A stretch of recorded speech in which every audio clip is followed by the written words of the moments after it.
very strong, and when the computer works, I can. Okay, so Earth has its own magnetic field. Now, magnetic field of the Earth is about zero point 0.3 Gauss at its peak. The Sun's average field is about 1 Gauss, so just 3 times our own field. Yeah, chalo. Okay, so it is a magnetic enough. By astronomical standards, this field is very weak, but even then, it is good enough to protect us from radiation from the sun. Okay.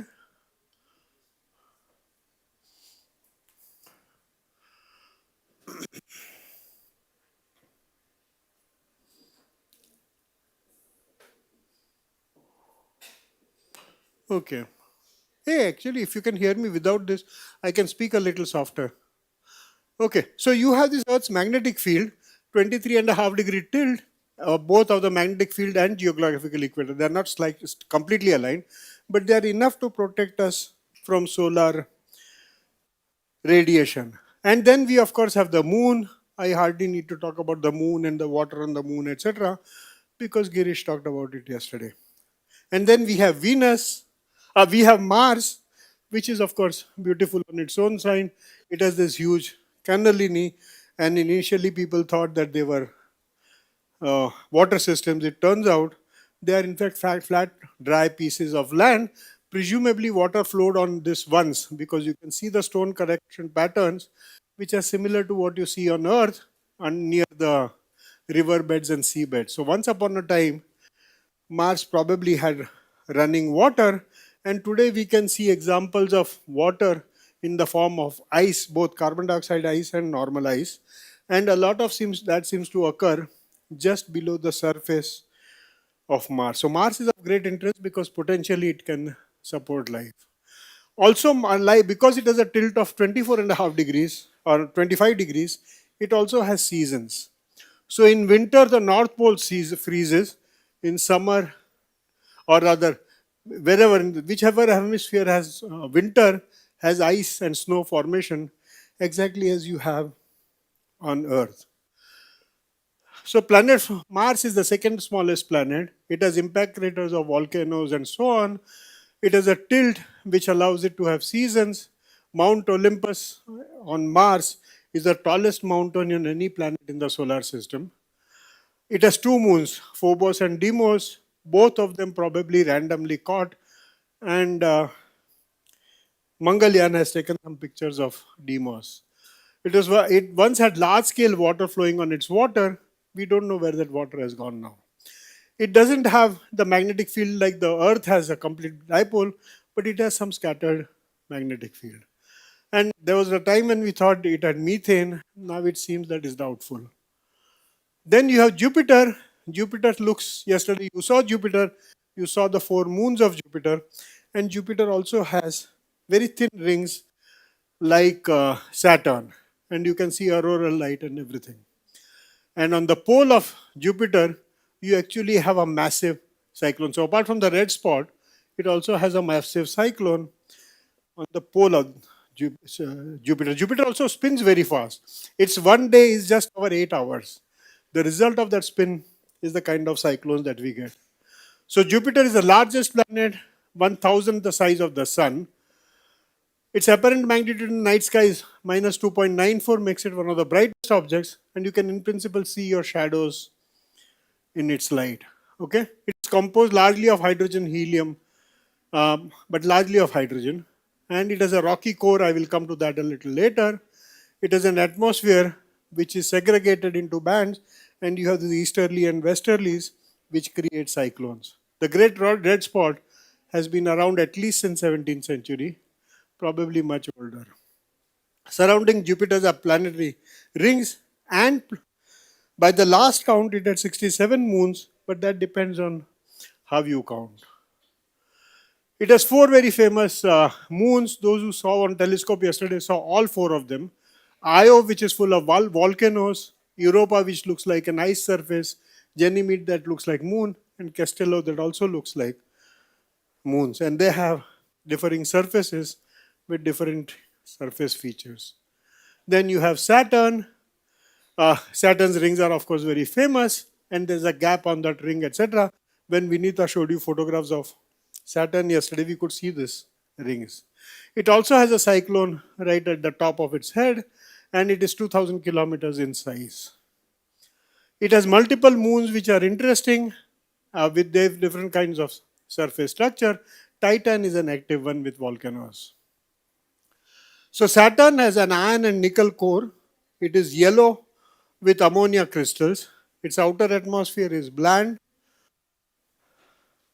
Uh, it has ring system which makes it so famous, and its Saturn's moon Titan is the second largest moon in the solar system.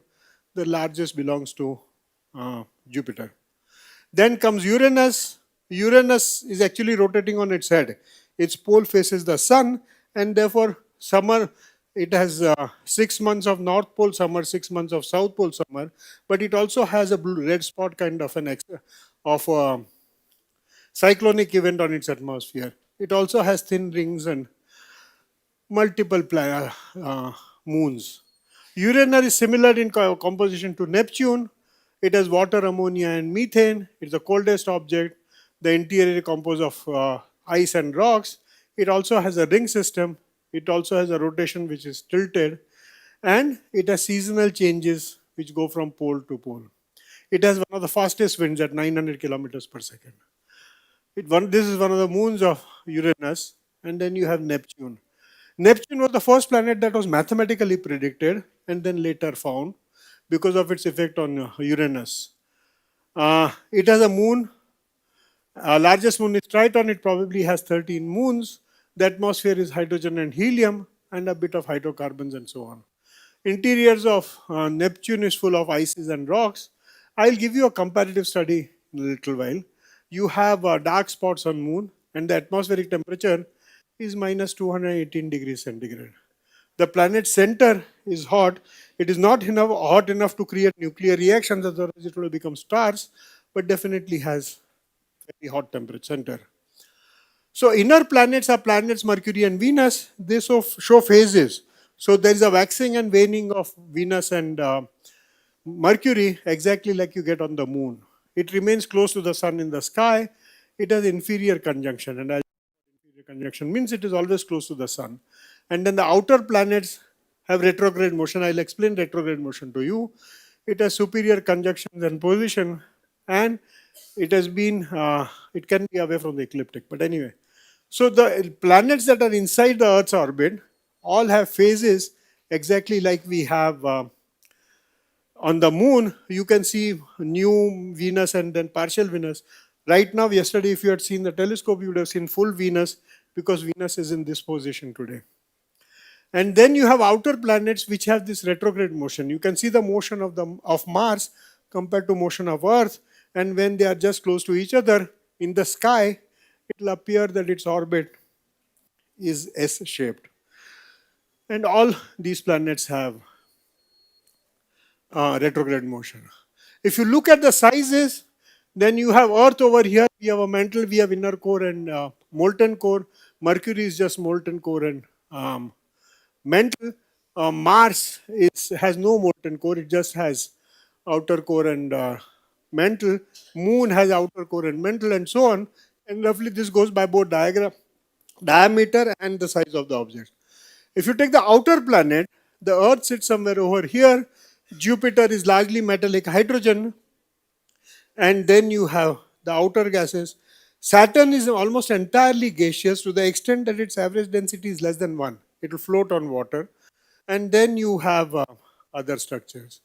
This is Pluto, which is not a planet.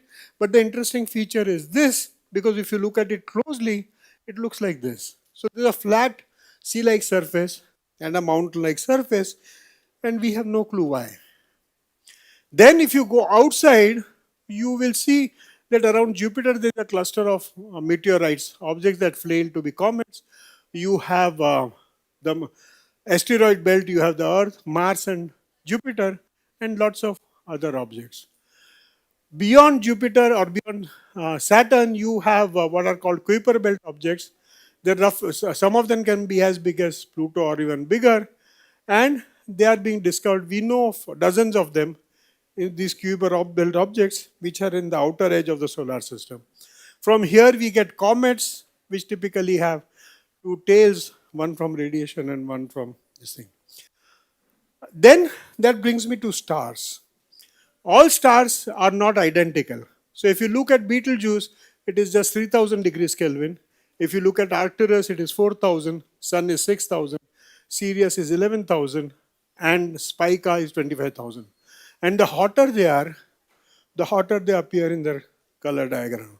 So Betelgeuse is red and Spica is blue. So just by looking at the color of a star, you can determine how hot the star is. And because you can determine how hot the star is, you can determine how big the star is. And there is a straightforward relation between temperature and wavelength at which it will emit the maximum light. Stars form in two ways.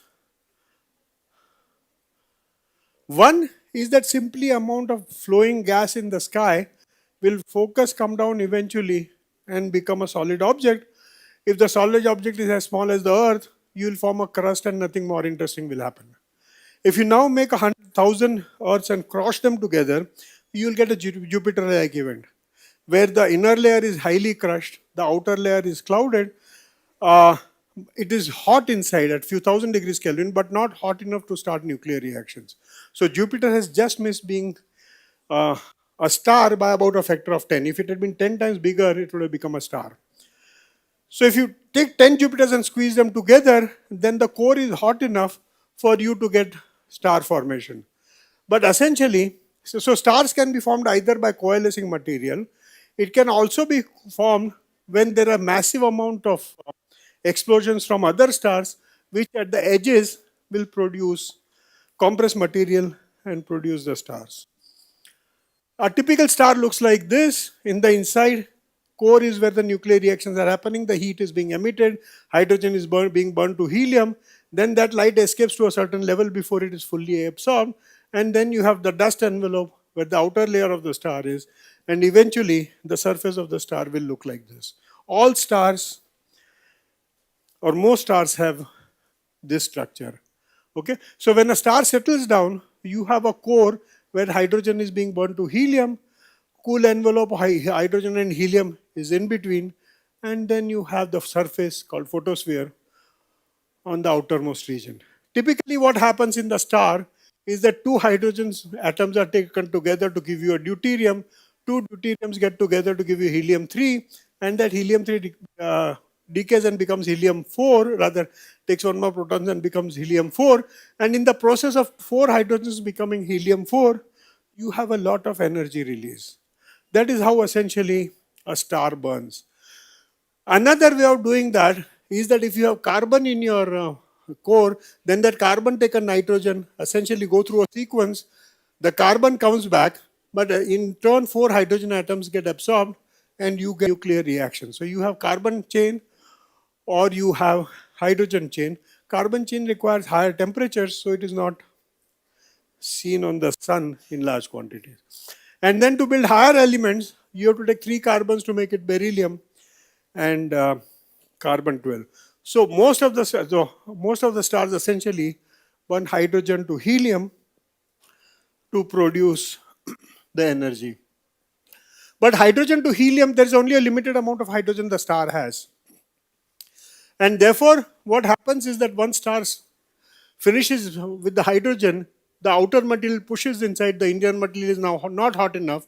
So there will be an increased pressure and helium will start burning to carbon. And in the outer layers, you will have carbon to helium and so on. When carbon runs out, there will be further pressure increase. And now carbon will burn to sodium, neon and magnesium. When even that runs out, you have the core where you get iron burning. Now iron is the last of the elements that you can produce in the core of a star. Because if you take iron and take it to calcium, you actually don't get any more heat. So once a star starts forming iron, it is dead. It no longer produces any more heat in order to survive. By the way, these sizes are also indicative of the star. So an ordinary star burning hydrogen to helium looks like this. its corresponding iron burning phase will actually be a giant star called red giant. And so you have this sequence of stars. At iron, now the star dies. Essentially, it can't produce any more heat, and therefore the outer pressure comes inside, the inner pressure can't hold it, and the whole star will explode. So once it reaches iron burning, essentially the star is at an end. And this ordinary star to giant star can also be very dramatic. So if you look at sun, then you have all these giant stars. Sirius is bigger, Pollux is bigger, Arcturus is even bigger, big enough to take 16 suns. If you take that Arcturus over here, then you have the sun, which is just a point. Rigel is here, Aldebaran is here, Betelgeuse is here, and Antares. Antares is big enough to take 700 suns. And 700 sun means that the Earth sun system will actually fit inside these stars. So these giant stars can really, really become gigantic. And then two gentlemen called Hertzsprung and Russell drew a diagram. They took the temperature of the star, coded it in a peculiar manner called MKFG, GFA, and B, and how bright they were internally. And most of the stars fall on this blue line. That blue line is when the star is burning hydrogen to helium, and it is called the main sequence. And once it stops burning hydrogen to helium, it actually starts going off. It starts becoming subgiant, giant, and supergiant. So it is burning hydrogen, it is burning helium to carbon, carbon, and eventually to the iron. Once it comes to iron burning, it is dead. And when it is dead, it dies spectacularly, but very soon drops in intensity. So its absolute magnitude starts falling. Its temperature is still very high because you can see the inner core. So eventually it becomes what is called a dwarf star. And so this is the graveyard of all stars. This is where stars die. And if you look at an individual star, the sun, for example, the sun is over here right now. Luminosity is 1, temperature is 5,500 degrees. The sun will remain in this phase for about 12 billion years, after which, in 200 million years, it will become a red giant. After becoming a red giant, it will cool down to become a yellow giant. Eventually, will become a supergiant when the Earth will be absorbed in the radius of the sun, and then eventually it will explode, die, and become a white dwarf. Uh, so the main sequence is here. Once the sun goes off the main sequence, it will remain in main sequence for about 9 billion years. It will become red giant for about a billion years. It will become a red giant, yellow giant for about 100 million years, and then become a planetary nebula and a white dwarf at the end of its story. So essentially, it will end up in the graveyard. So stars can do two things depending on their size. If it's a small star like the sun, it will become a regular star, become a giant star, and eventually explode and become a white dwarf. If the star is very large, more than 3 to 5 times the size of the sun, then when it explodes into a phenomenal object called supernova. And depending on the size of the supernova, it can either become a neutron star or a black hole. A neutron star has the density of a nucleus. A black hole essentially has infinite density. It is so dense that not even light will escape from it. So you end up defining what is a black hole. If you look at the galaxy as a whole, the coolest stars at a temperature of 3700 degrees Kelvin form most of the stars. 76% of the stars in the galaxy are in fact very small, inconspicuous stars. Only 0.003% are really gigantic with 13,000 degrees temperature, mass greater than 16 times the sun. So essentially, most of the stars in the universe are actually fairly small. Very few are spectacularly large. Then Chandrasekhar did an interesting calculation on what happens to star when the star dies, and that is where you have the Chandrasekhar mass limit, which eventually got him the Nobel Prize. So if you remember, if you don't do relativity, which Einstein gave, essentially the star's mass and radius will have this relation as it cools. But Chandrasekhar pointed out that when the mass reaches more than say 1.5, more than half, quarter of a solar mass, then at higher temperatures it will start, at lower radii, it will start deviating from the classical physics. You have to take relativistic physics, and ultimately at 1.44 times the mass of the sun, you will end up with an object which is completely strange. And so neutron stars and black holes are essentially what are called degenerate objects. And that is how Chandrasekhar showed. He says if you include relativity, then the situation changes dramatically, and you end up with this momentum calculation now done with relativity rather than classical mechanics, and you end up realizing that you can't have a normal star at 1.44 solar masses. It will all become eventually a degenerate object. And when that explodes, you can see this star before it exploded looks like this. After it exploded, it looks like this. When it dies for a few tens of days, it can outshine the entire galaxy in which it sits. But these objects are strange per se, I mean their density, etc. But they do something to space-time that Einstein had told us. So if you look at the light coming from a black hole, now this black hole is so bright, but so dark that you can't see it. But just as escape, if you take escape velocity from the Earth, for example, it is 411 kilometers per second. If you go slightly out, it becomes 10 and 9 and 8 kilometers per second. So even from a black hole, at a certain distance, you will have escape velocity which is less than velocity of light. So from there, light will come. So this is called the event horizon or the Schwarzschild radius, from which you can see what is happening on the surface. Inside you cannot see because the escape velocity is more than velocity of light, but this is a very strange object. As relativity will tell you, general relativity will tell you that it has completely skewed up the space around it and made the light bend so much that you get the light from the back of the star. So the black hole is sitting here, and the light that you get here, part of it is from the back of the star or the ring around the back of the star, and this is from the front of the star. So a black hole looks very absurd because it looks like a hat in some sense of the word.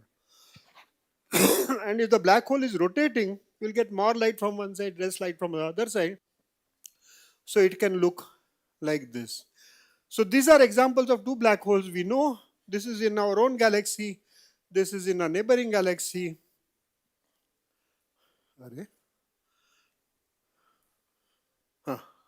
Okay, so our own galaxy has a star, has a black hole at the center, which is 4 million times the size of the sun. Its radius is 22 million kilometers. But our neighboring galaxy M87, in fact, the black hole is 6,500 times bigger and is significantly larger. So you can now see black holes and you can see what they do to the space around them. And then we have the galaxy. The galaxy looks like this. This is our own galaxy.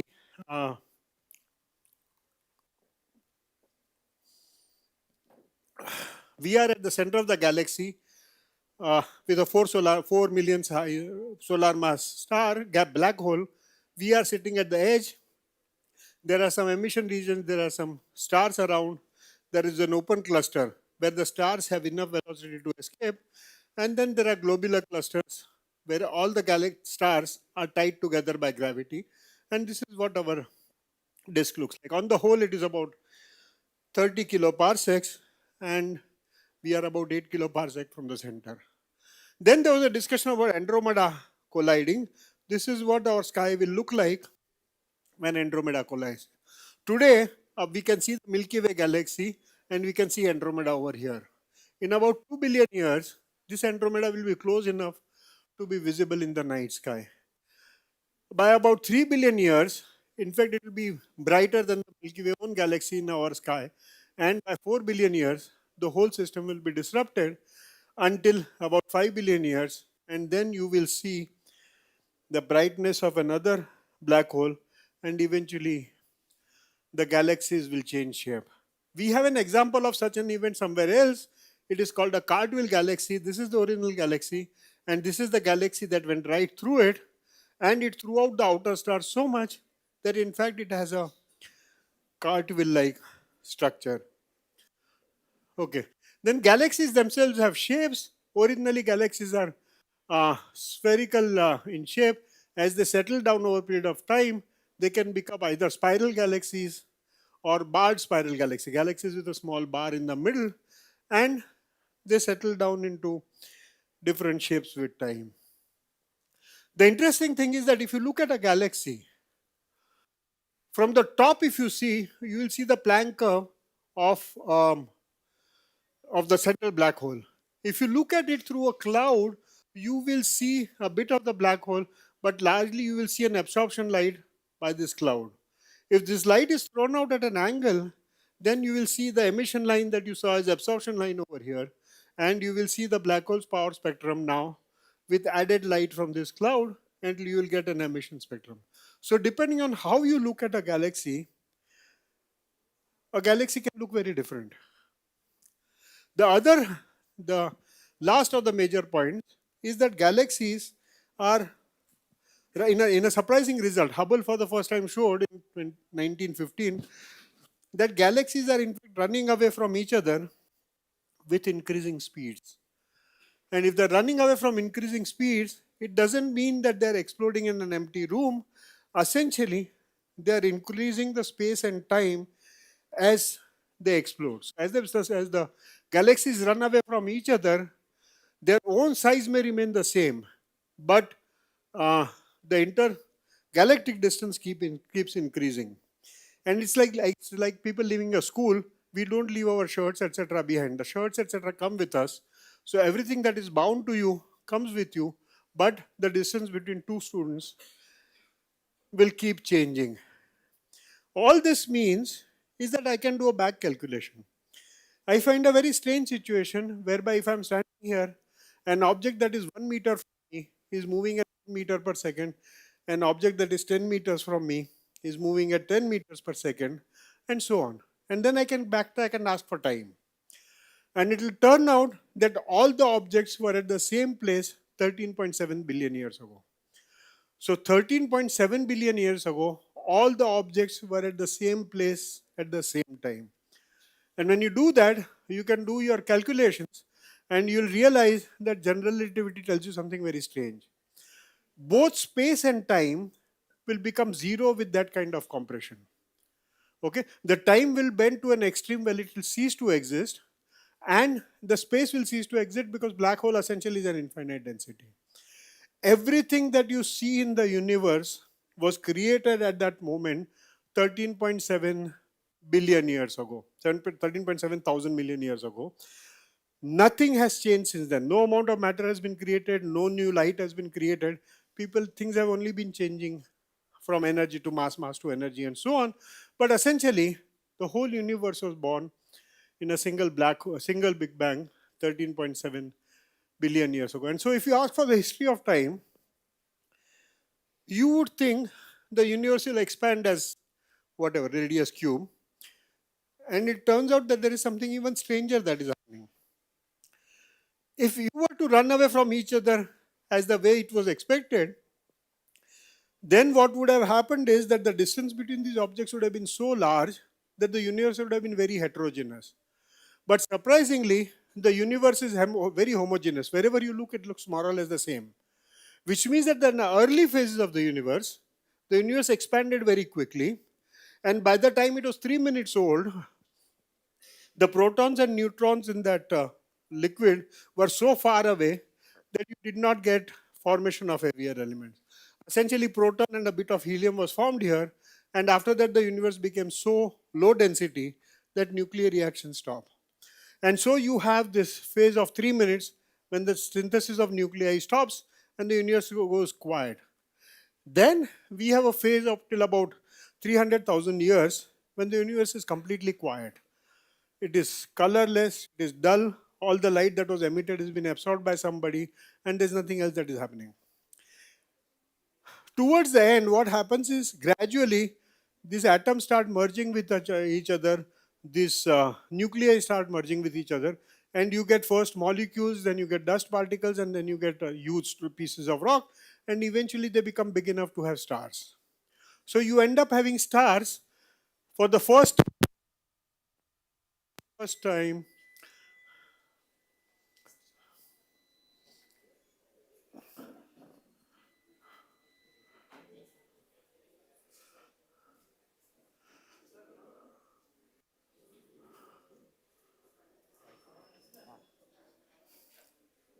so you have stars formed after about 300,000 years or 3 lakh years after the birth of the universe.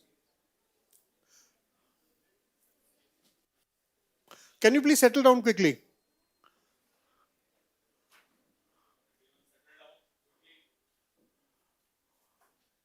Okay.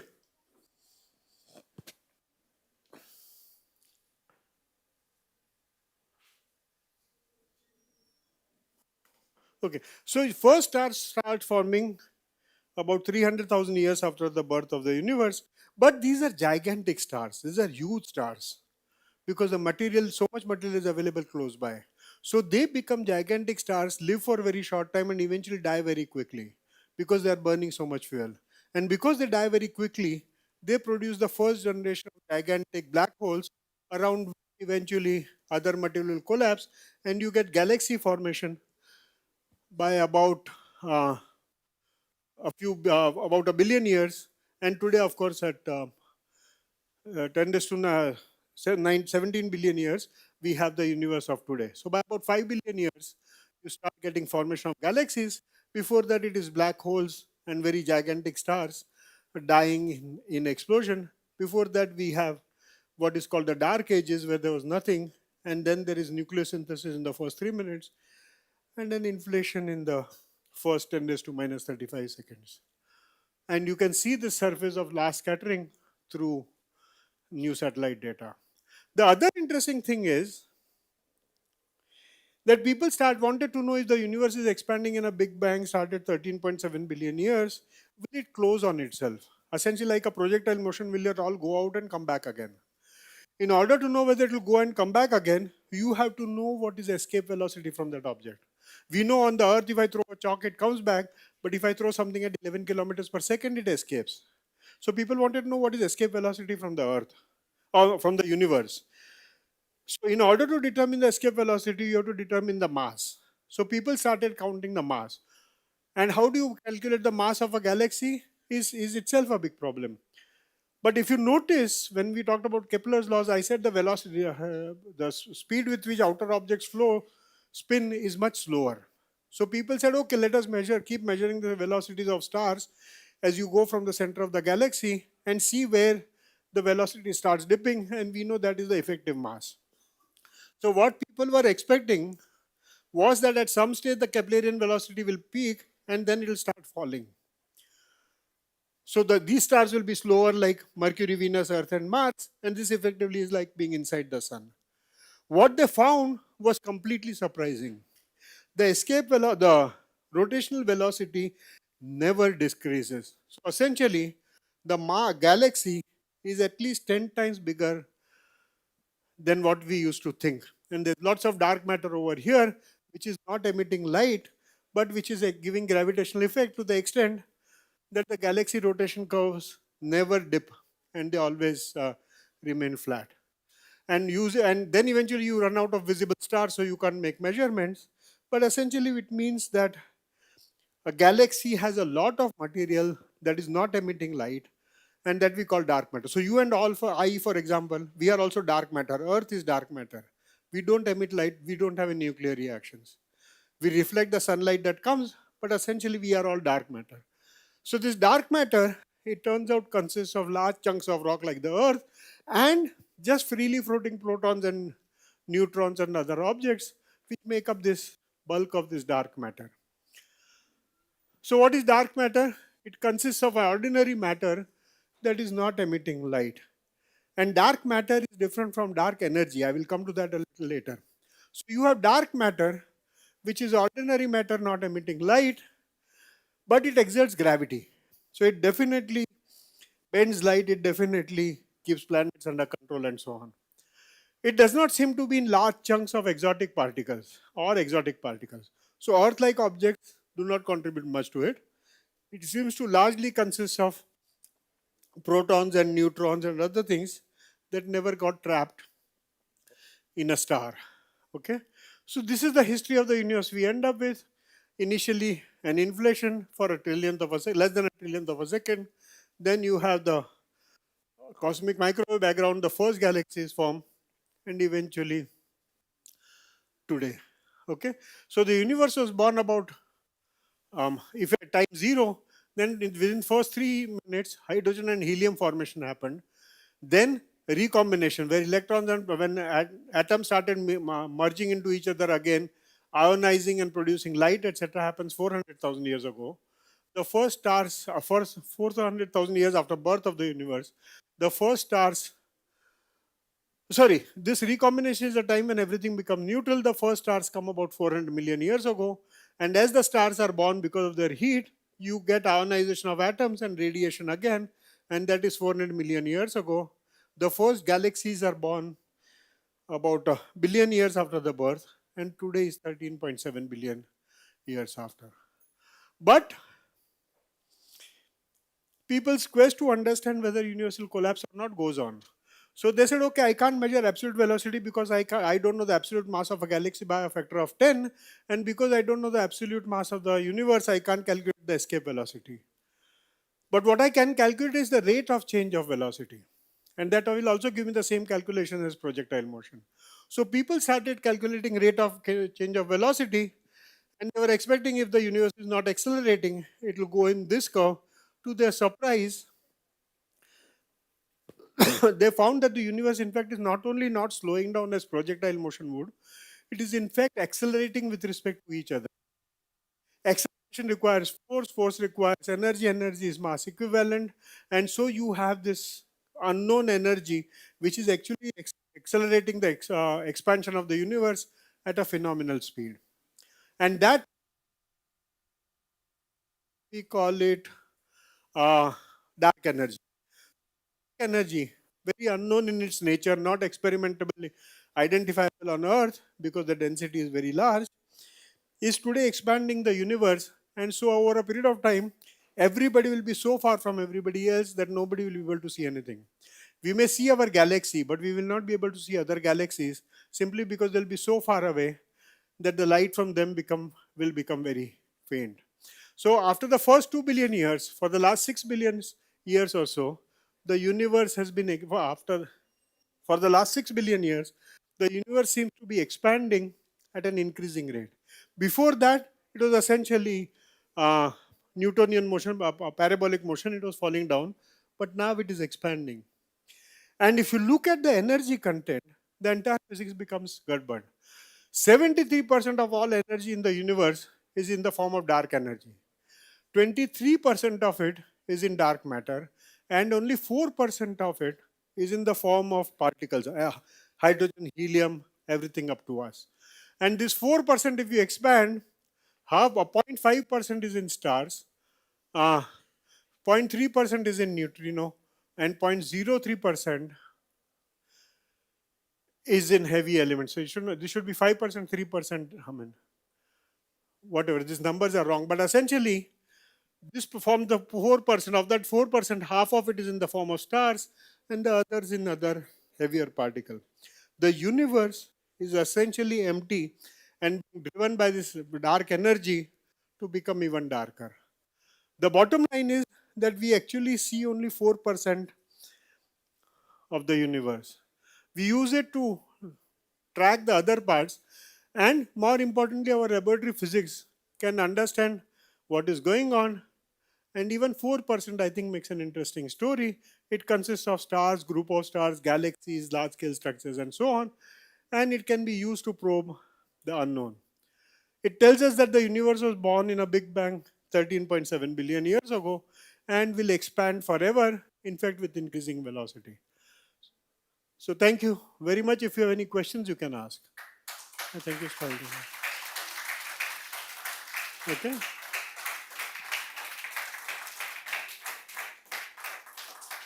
If you have any questions, you can ask. Now you can ask all the questions that you had about black holes and stuff like that.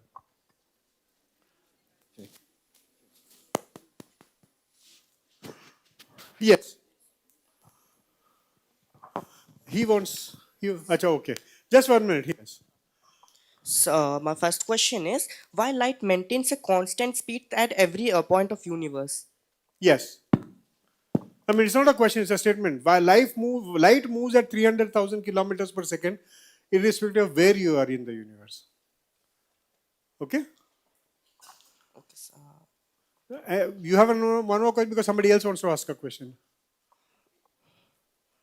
Give him the mic. Sir, which planet in our solar system has a day that lasts longer than its year? Mercury and Venus. Sir, what is present in the center of universe? There is no center of the universe. You are as much at the center of the universe as I am, as the sun is, or anything else. Because that's what I said. The reason why I talked about general relativity is that it says that if the mass is compressed to infinity, time and space become zero. And time and space get created when the explosion happens. So everybody was at the center at one time, and everybody is not at the center. So it is not that there was a big room in which there was a center.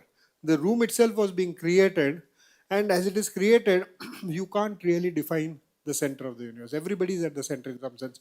For every object in the universe, there is another object which is 13.7 billion light years away, and therefore is essentially like a surface of a balloon, three-dimensional balloon, if you wish. So it has no center. Okay. Any yes.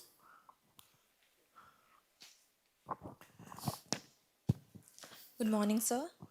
Sir, my first question is if dark matter has never been directly detected, what gives us confidence that it really exists?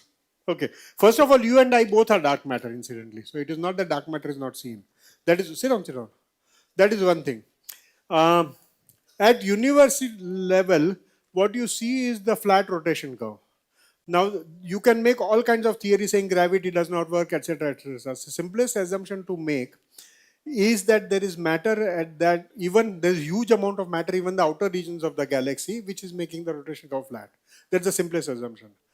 The second thing you say is that, okay, if this much of dark matter exists in the universe so big, then it will change the space time as Einstein says. And if that is true, then the light coming from galaxies beyond this galaxy should be bent according to the total mass of the galaxy and not just what we can see, including dark matter. And we see that.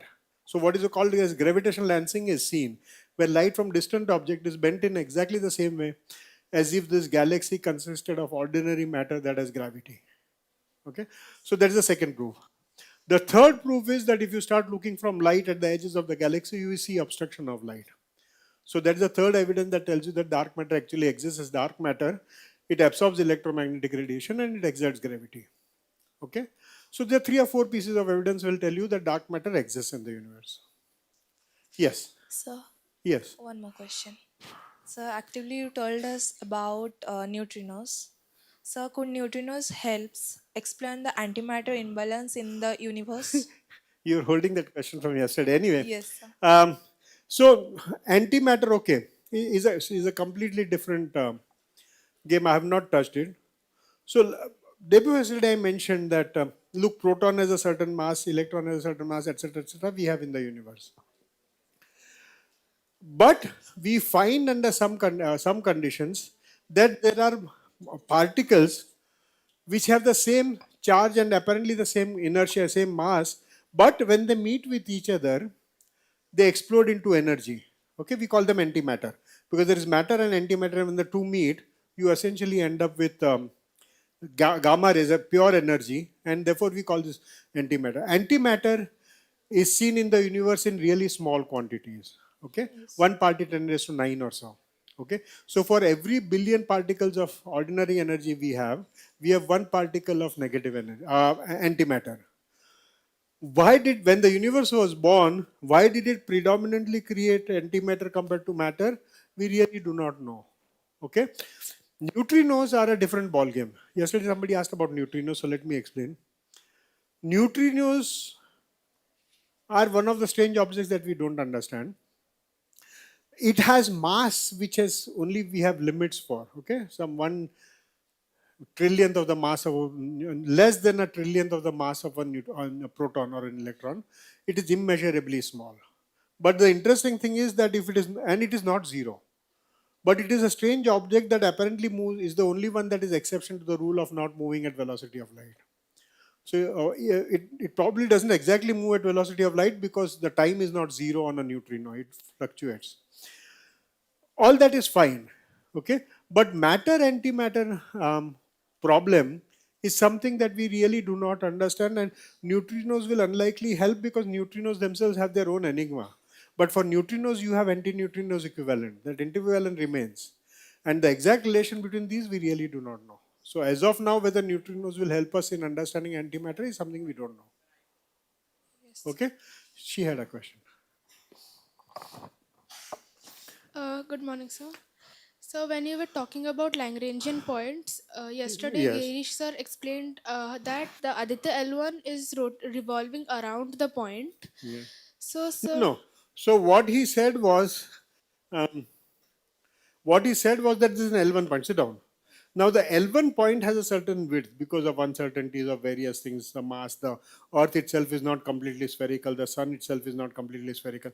So this Lagrangian point will fluctuate a little because Sun is oblate, Earth is oblate, and depending on which part comes, that Lagrangian point will vary a little, few kilometers, but it will vary over a few million kilometers. So if you put a satellite there, and if you put it exactly at the point, when the oblateness comes into play, it will get disturbed. So what they do is they take it to the Lagrangian point, but don't keep it exactly at the Lagrangian point, but rotate it around that Lagrangian point. It gives you an extra stability. Okay, so the Lagrangian point is still fluctuates a little because of the shape of real objects, and you keep the orbit which is not a stable, a standing orbit, but a rotating orbit, so that minor fluctuations do not harm the satellite. my question was, if it needs to rotate in that orbit, does it need fuel for it to No, rotate? so you do it by inertia. In principle, yes. Any motion, change in motion requires energy, but generally you use it from the gravitational potential of the objects itself. So you don't make a rocket make it run around. You spin it like that. So what happens is there is no air there. There is no resistance, etc. So once I put it in a motion, it keeps on remaining in there. So it doesn't actively require rocket fuel, but it does keep rocket fuel to prevent itself from falling either ways. Thank you, sir. Yes.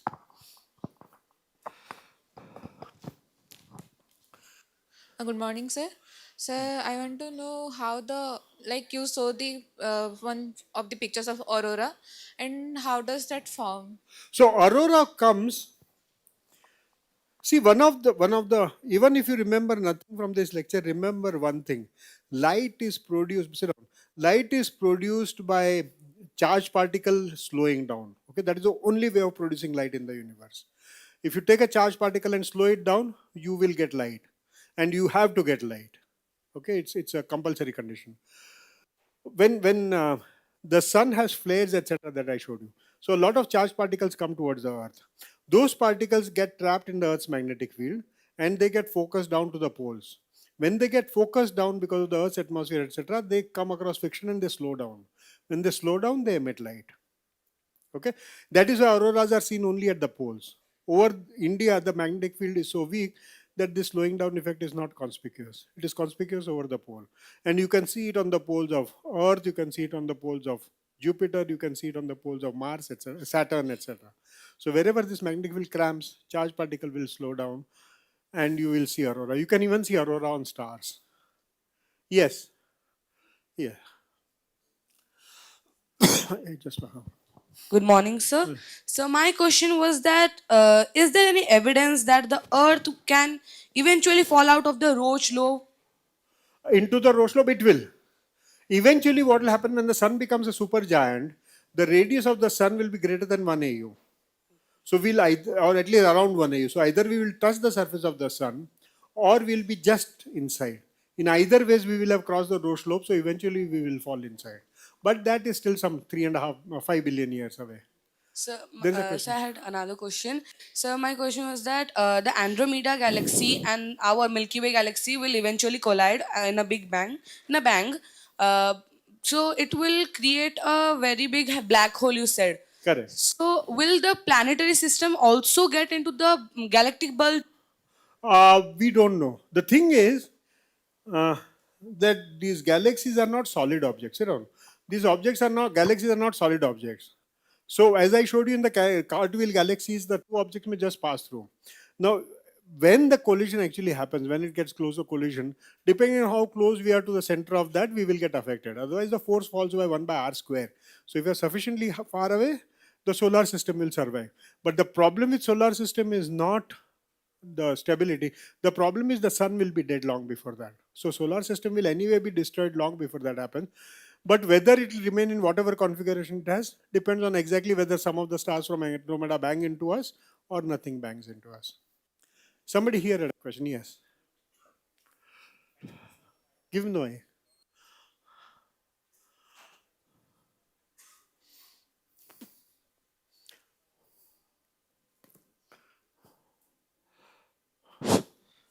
Good morning, sir. Nani? Sir, you said that once a star burns out its fuel, it will burn iron and implode and become a white dwarf. Correct. But in that graph which show the lifeline of this sun, it basically turned into a first red giant, then yellow giant, then super giant, and then become a white dwarf. Sir, but that contrasts the fact you said, na, it No, no. implodes and expands.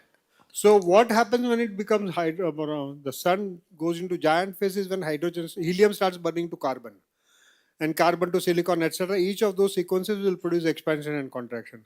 At the top, when it is at supergiant, it is iron that is being formed in massive quantities, killing the star. So it will become very dull, very, very bright initially because it's original explosion. And then as it loses all its fuel, it will become a huge piece of rock which is white hot in temperature. Its temperature will be few tens of thousands of degrees centigrade. The outer region will all be gone, and then the star will start falling in its brightness because it is simply cooling by Newton's laws of cooling, T raised to 4, and then eventually cool down to nothing. So that supergiant phase is when it will start burning hydrogen and dying, producing hydrogen and dying, helium and dying. I beg your pardon. It will start producing helium and dying. Okay. Thank you, Yes. sir. Good morning, sir. My question is that why the corona waves are more hotter than the core of sun? Okay. So we have actually a serious problem there. Sit down. The surface of the sun is at 5,500 degrees centigrade, something like that. The corona is at 2 million degrees centigrade. Okay. So you actually have an issue of inversion of temperature. It is like putting something in the fridge and getting it boiling, which doesn't happen in the fridge. But it happens in the universe because what happens is that the surface of the sun has magnetic field. Now, the lower the energy, the more strong is the effect of magnetic field. You get tied up long starter. Higher energy particles can escape from the magnetic field. So apparently on the sun's magnetic field, a lot of these very high energy particles are preferentially escape. So even though energetically there is no problem, you see only these high energy particles in the corona, and therefore the corona appears to be much hotter than the surface of the sun. It is a magnetic field on the sun that works like a gate, not allowing low energy, lower temperature of gas to go, and only high temperature gas to go, and therefore the corona appears hotter. Sir, my next question is how do we actually identify the pole of planets? How do you identify a rotation curve? You simply, just if you look at Jupiter, you can see the bands. Okay, and they are all parallel to each other. So that straight away gives you the pole. In every case, there has to be something, something on the surface which we can see rotating, and that's how we can do it. If it was a completely homogeneous isotropic planet, we would not be able to say how it rotates. But because rotation produces wind, etc., no surface is completely uniform. So you can always make out that it is rotating. Okay? Sir, how can we actually define as neutron star? How can we? Define neutron stars. Neutron stars are stars which are bigger than the 3 to 5 times bigger than the sun, which when heat ion forming happened and the star died, the core became very strong. Now the Earth's sun's gravitation. So if sun was to become a neutron star, it would be about 20 kilometers in diameter. Okay. When sun compresses from hundreds of thousands of kilometers to 20 kilometers, the magnetic field gets compressed inside. So neutron stars have a very strong magnetic field, and that can be used like aurora, etc., to determine that it is a neutron star. Okay. Any other question? There are questions at the back. Along the way, some boy in the middle has a question. You had a question, right? You ask and then pass it on. Just give it to this boy in the middle.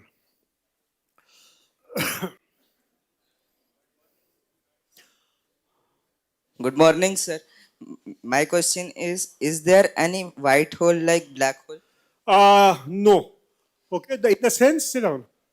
In the sense that black hole are objects that accept all the material.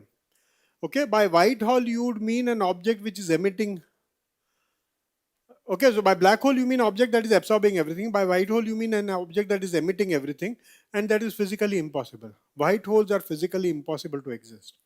Okay, people have talked about the fact that since it's an infinite loop, whether the material falling into a black hole can come out from the other side.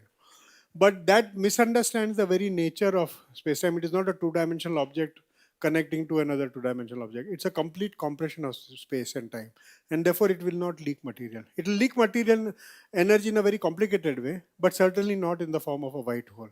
And no white holes have even been seen. So we have no observational thinking, we have no theoretical reason to believe they exist, and therefore we say they don't exist. Yes. Good morning, sir. So my question is why number of moon of different planet vary? So sit down. So that depends partly on the size of the object, and partly of the fact that when the planet was being formed, how much of kachara was remaining around. We were very much inside. So a lot of dust, etc., got pushed out by solar radiation. So we live in a low density environment. So we have only one moon, and that one moon also was not from the dust collected. It formed from the breakup of the Earth, as Girish showed. Other planets who are on the outer side all have collected this residual done from the formation of the solar system to make moons. That is why Mercury, Venus have no moons. Mars has moons which are certainly not its own. They came from asteroid belt. And so others picked up from asteroid belts and other places. So it depends on the size of the object, mostly. Yes. Good morning, sir. Sir, is there any term called no seeing as Giri sir presented yesterday? No? No seeing. In what context did he use that word? So I can remember, but he presented in his slide. No seen. I have no clue what it means. Girish is coming in the afternoon. Ask him. Okay, sir. Okay. Sir, as we have different type of stars, smaller one, bigger one, and Giri sir yesterday told that even the stars present smaller than Jupiter. So why can No. There's a misunderstanding. Jupiter, for a star to form, you have to have nuclear reactions happening in the middle. The Jupiter itself is too small, so, and therefore the internal pressures is not enough to trigger a nuclear reaction. You have to be at least 10 times bigger than Jupiter for the nuclear reactions to trigger on the star. Okay? Once it is triggered nuclear reactions, etc., then it goes off main sequence, etc. That's a different part of the story. White dwarf is smaller than a black hole. Like the neutron star. Like I said, the sun becoming a neutron star would be 20 kilometers. It will be smaller than the Earth. But in the original form, they have to be at least 10 times as big as the Jupiter to start the nuclear reactions. Okay? Somebody Sir, here. what happens to the things that goes into the black hole? We don't know. It essentially disappears. But the energy released. Yes. In the form of? Radiation, electromagnetic radiation. Sir, I asked yesterday a question that as light source wavy nature of wave nature, so can we control the light in a form of wave that we control in other thing like water? We control light in a variety of ways. Now remember one thing, whether light is a wave or whether light is a particle is our problem. Okay, because we are visual animals, we like to have picture of everything. So we imagine, when Newton says a particle, we imagine a square little box of light going somewhere. When he says it's a wave, we assume it is this thing. Nature is not bound by making itself understandable to us. Nature simply says that photons obey these mathematical equations. Okay, under these conditions, these mathematical equations look like your wave physics from sound, and sometimes it looks like your billiard balls from your analogy to sound. Those analogies are your creations. It has nothing to do with nature. Says Light obeys these equations. If you can't figure them out as to what they look like, that is your problem, not nature's problem. Okay? Am I right? Sir, as we have assumed the space as a fabric, can the loopholes actually exist? No, so that is the same question as white holes, they don't exist. But there are lots of other people waiting for questions. You can't hold on to the mic. There's a question here. Yeah. Good morning, sir. So my question is that how actually light bends? Light Bends. bends by gravity. So light keeps going in the straight direction. But gravity, one of the things gravity does is to distort space and time. And therefore light thinks it is going in straight direction, but the space is curved. It's like going driving on a car with the road itself is curved. So by nature it curves. It is gravity that curves the nature. Light is like a car on the curved road, simply bending because the But space is sir, we bent. know that F is equal to gmm upon r square. So photons doesn't have any mass. Yes. So how So does it happens? So that is the big difference between Newton's theory and Einstein's theory. Einstein's theory, if you approximate to Earth-like object, you end up with gmm by r square. So for small objects, satellites, etc., you use gmm by r square to calculate.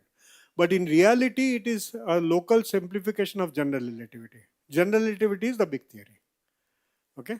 So it works everywhere. Even like I told you in GPS systems, you have to correct for time dilation because of relativity. Even though Newton would not have predicted that. Okay? Thank you, sir. Yeah, there's a question here.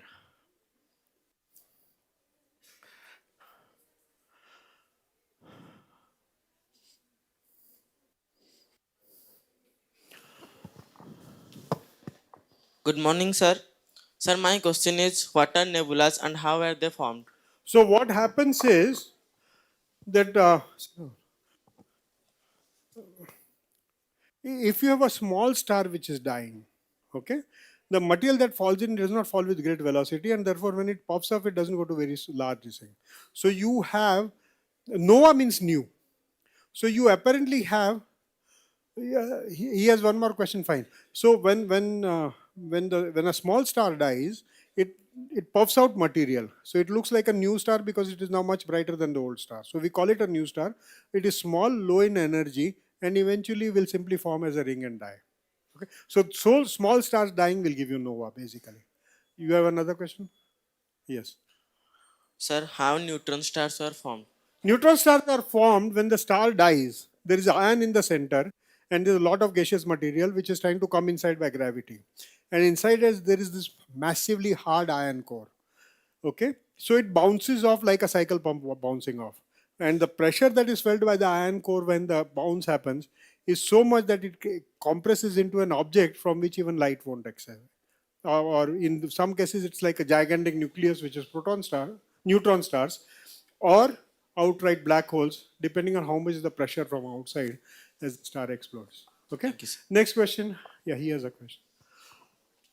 Good morning, sir. So Good. my question is, what is the difference between gravitational time dilation and kinetic time dilation? One is dependent entirely on the velocity only. The other is dependent on the gravity of the object around which you're going. So if I'm moving at 10 kilometers per second in free space, it is only a question of velocity. As I go close to an object, gravitational corrections will start coming in. I will take only one more question because again at 2:30 we have a session of open-ended question answer. We can take more questions at that time. One last question I'll take from the back. You've asked many questions. You can ask them in the afternoon.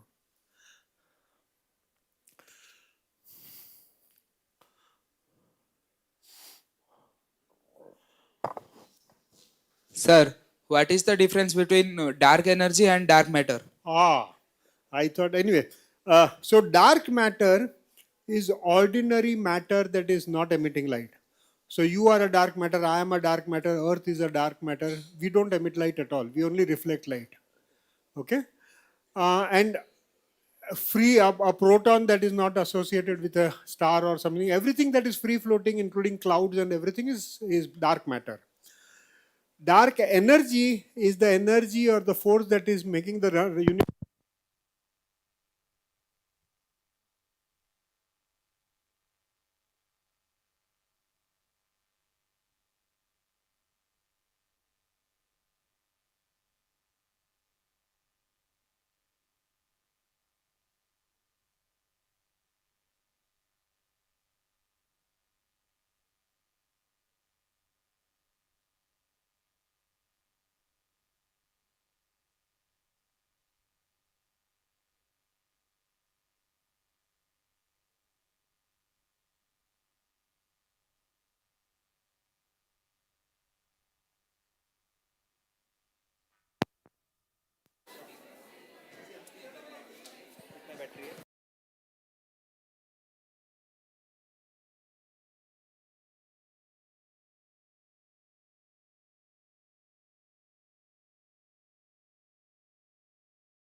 check, check, check, check, check, check, check, check. Check. Check.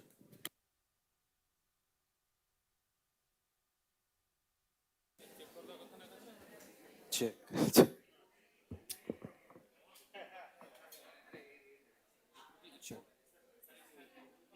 Check.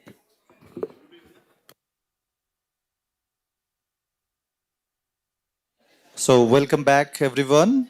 To kick things off once again, we look back at a man whose curiosity put India on the global map of physics.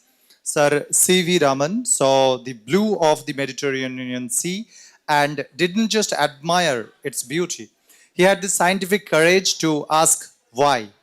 To guide us through this journey, please join me in welcoming back Professor Rajesh Vatsa sir from the Department of Atomic Energy, who will be taking us through the discovery and life of Sir C.V. Raman.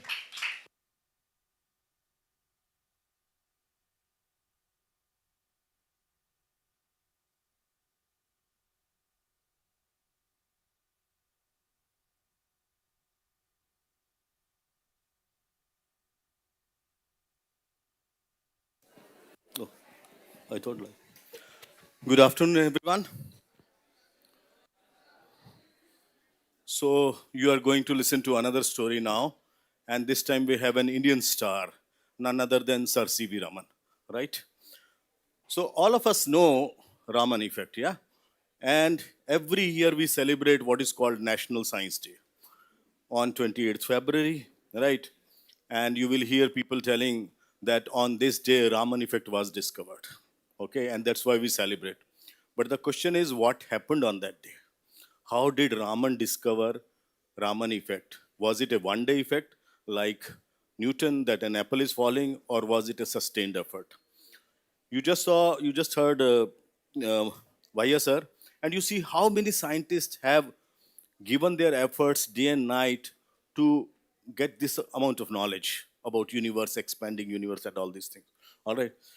This is a story where you will listen about Raman, how he worked, under what conditions he worked, and how was his life journey. So here we begin. Let's first understand. Let's first understand what is Raman effect in simple terms. So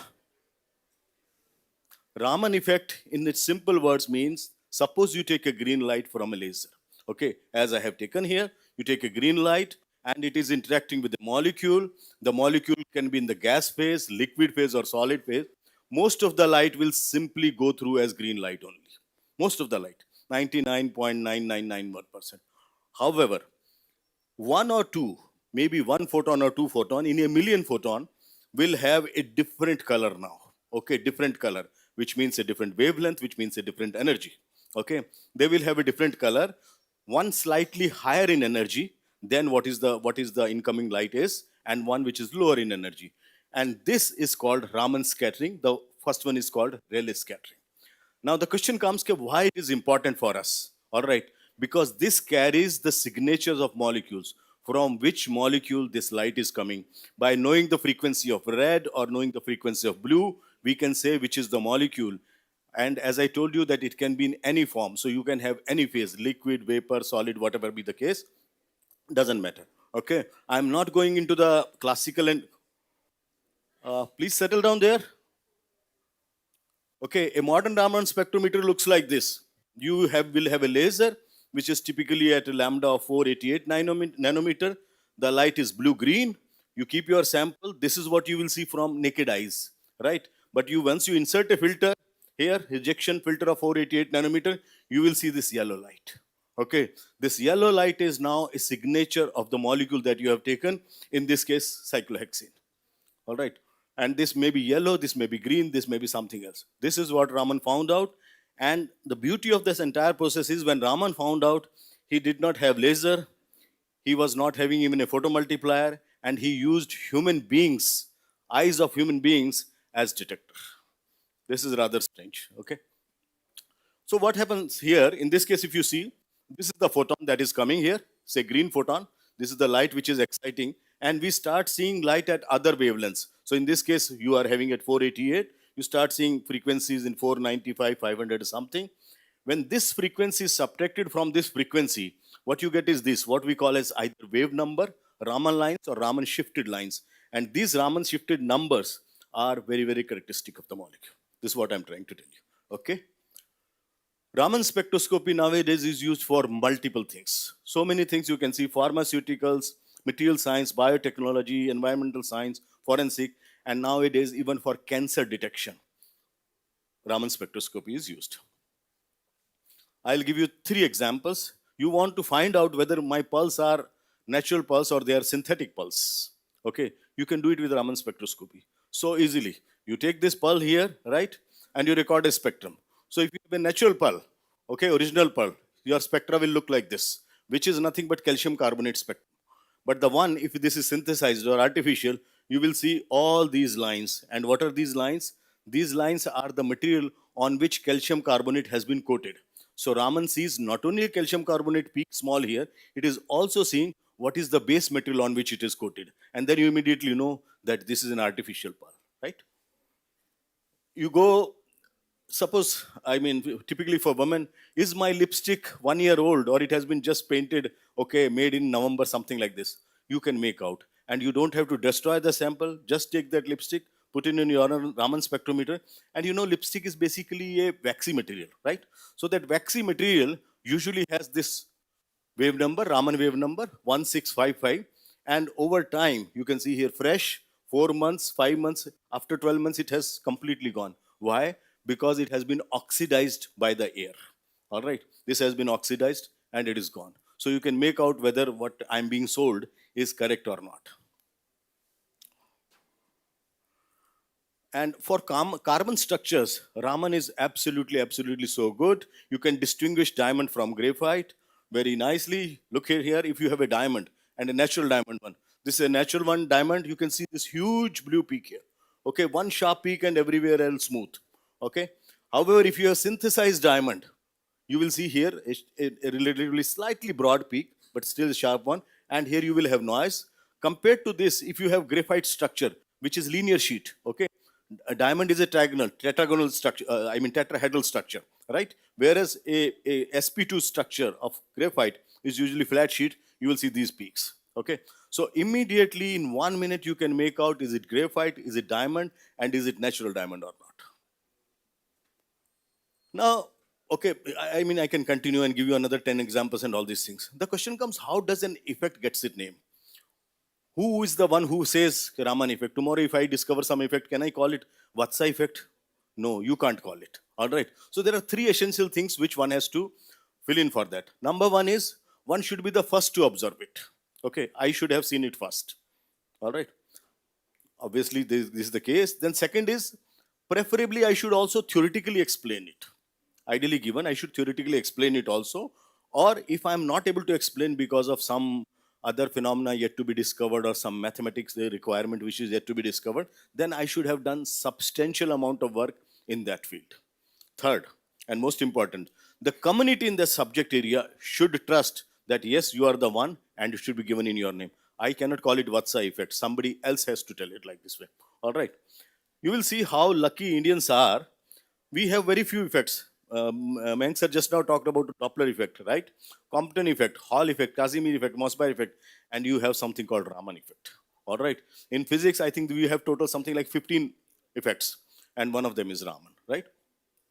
Look, photoelectric effect is neither called an Einstein effect, who explained it, nor called a Leonard effect, who did work on this for 3 years, and it's not called Heinrich effect, who first saw it. All right, it's just called photoelectric effect because somebody saw it and Heinrich Hertz thought it's not very useful. He said, I don't think you can use it for anything. Philip Leonard collected data on photoelectric effect for 3 years, 1892 to 1901, 1902, 1899 to this, and subsequently presented the results. He published a long paper, something like 50 papers. And then Einstein did the entire work and finally came out with this formula. Photoelectric. Similarly, if you talk about spectroscopy, you have Doppler spectroscopy, you have Mossberg spectroscopy, and you have Raman spectroscopy. All right. So Indians must take pride. We have some name here which is on absolutely international scale. Yeah. Now it becomes quite natural that how did he work? What was he thinking? Okay, how was he as a scientist, as a human being? It's quite natural, right? So just look at it. This is the place in Tiruchirappalli, 7th November 1888. Raman is born, right? From the very childhood, he was very sharp, mainly because of his father, who was at that time his father here, okay, and his elder brother.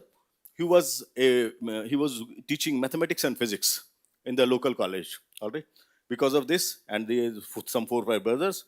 Now we all know that Raman received a Nobel Prize, and his nephew S. Chandrasekhar received a Nobel Prize in 1983.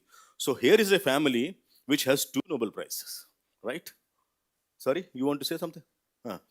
Chandrasekhar. Sir just now talked about neutron stars and all these things. That Chandra limit comes from there. Okay, 1983 Nobel Prize. This work he did almost like 50 years back. Only after 50 years this was recognized and he was given a prize. Fortunately, luckily he was still alive. Okay, otherwise Nobel Prize is not given once you are no more there, no longer there. Raman was scholar. He was very bright. One day his teacher asked, can somebody solve this problem? So the student in the first corner just stood up and said, ma'am, this topic is not yet covered in the class. Raman said, but I can solve it. I have read it from my father's book. Okay. And he went on the board and solved that correctly. This is what Raman was. Often he will be lost in the books. His mother will say, what about homework? What about playing? He will say, homework I have finished. And no matter the subject, he will read physics, chemistry, geology, anything you give him, he will read.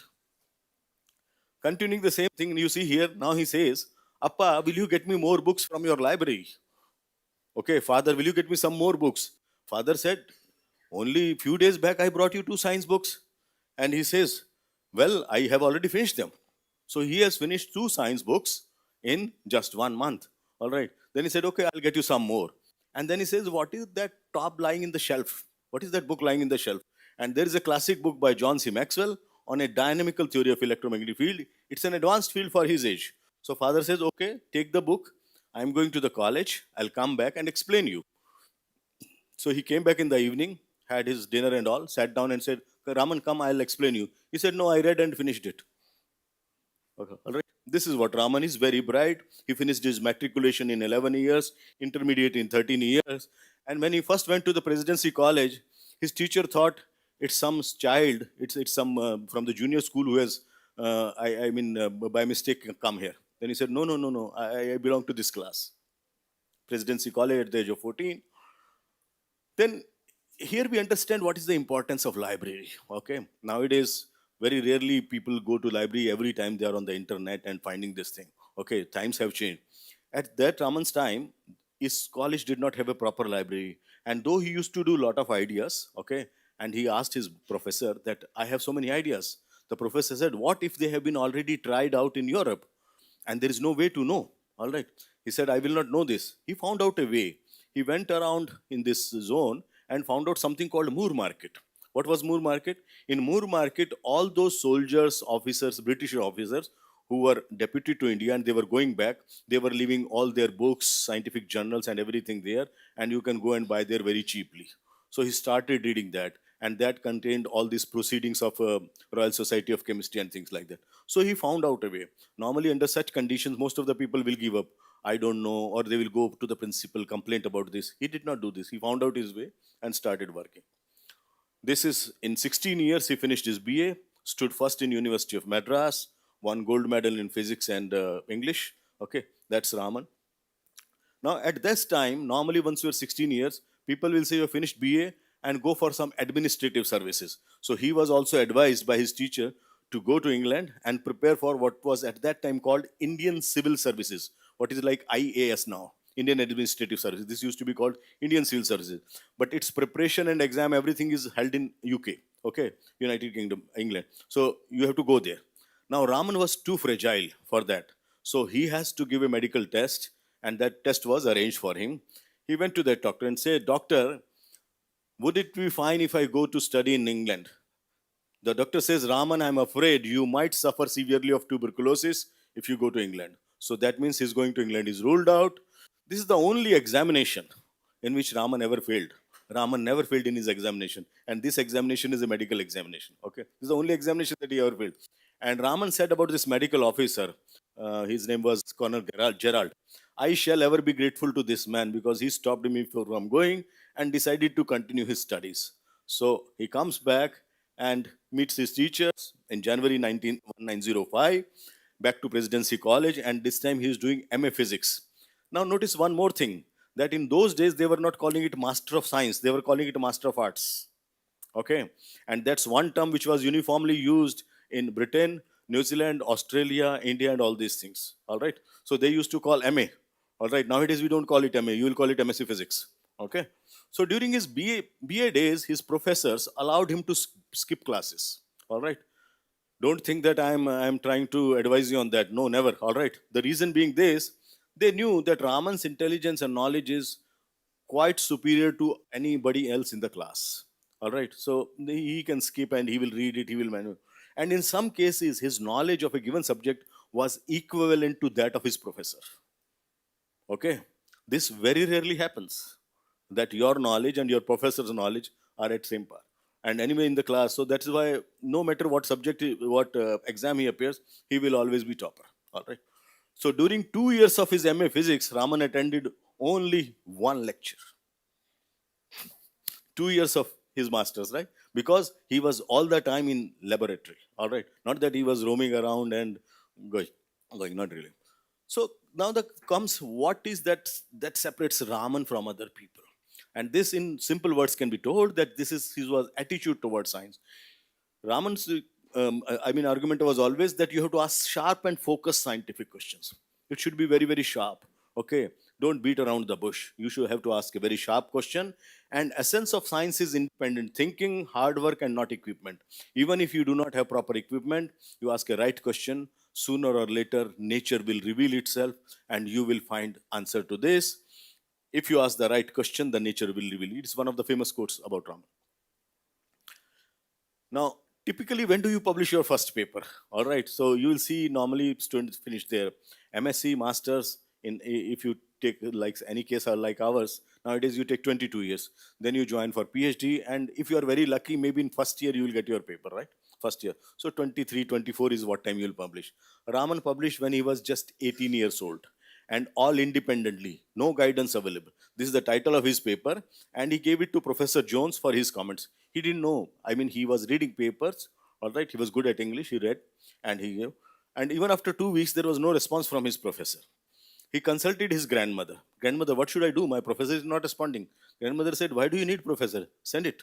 Okay. I think in Tamil they call it pati. Okay, pati. That means grandmother. All right. He sent the paper. He was just 18 years old, and this paper was published. And look at here, his credentials. Demonstrator in physics at Presidency College, Madras. All right. No doctorate, nothing, nothing. He's just a demonstrator in physics. That was his thing. And this is the year that is given, 1906 or so.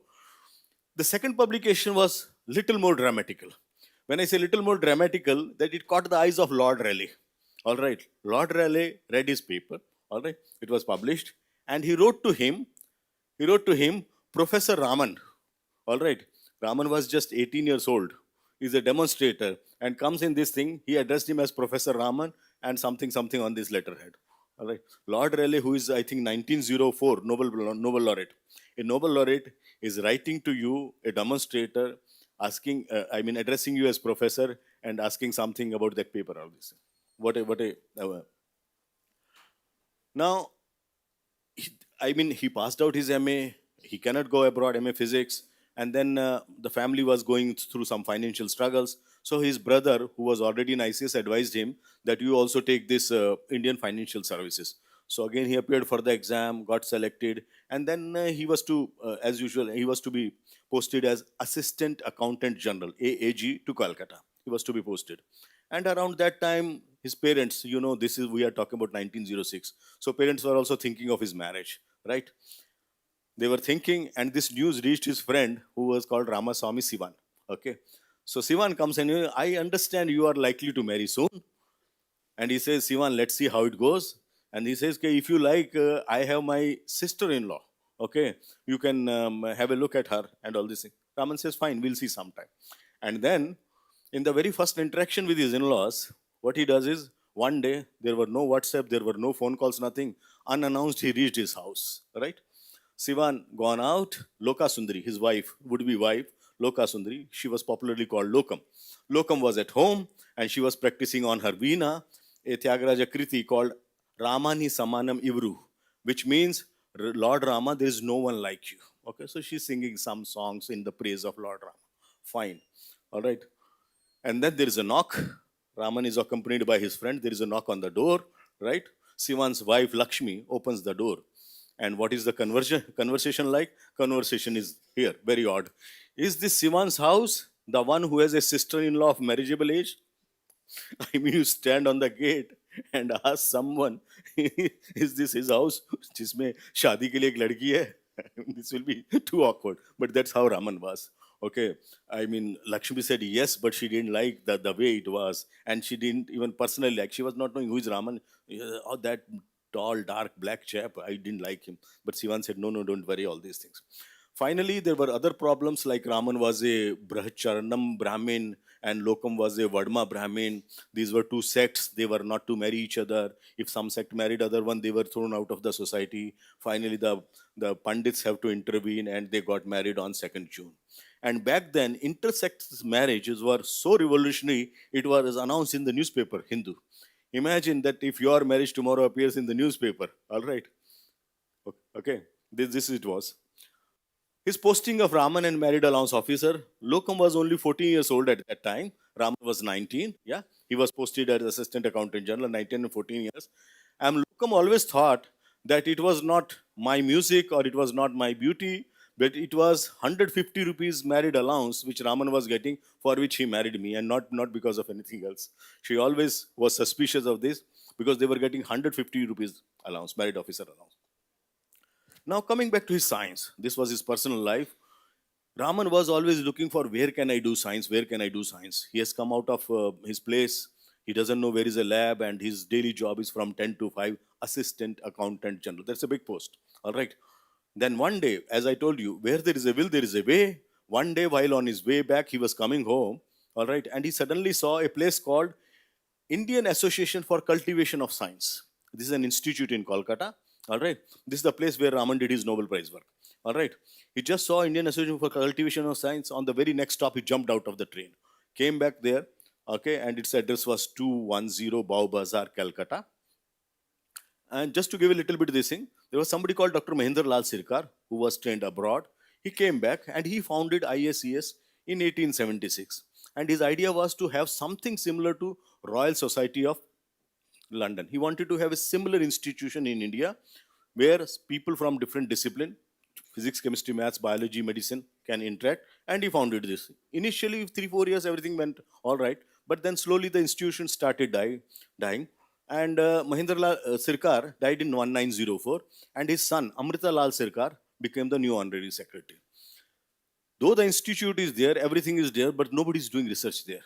And there is a big lock on all the labs. Okay, this is the condition. So when Raman went in, just before few days, Amrita Lal Sirkar was continuously seeing his father in dreams and telling him, a young man will come to you, a young man will come to you. Look at it, what can be the divine connection. Okay, and that poor fellow is sitting whole day in this thing and waiting for that young man. And now the young man Raman arrives. Okay, Raman came. So Ashu Babu, who was his secretary, brought him there. And this is the institute, IACS, Mahendra Lal Sirkar, Amrita Lal Sirkar, and this is Ashu Babu, the assistant here. So Raman says, I'm looking for a science lab where I can conduct some research.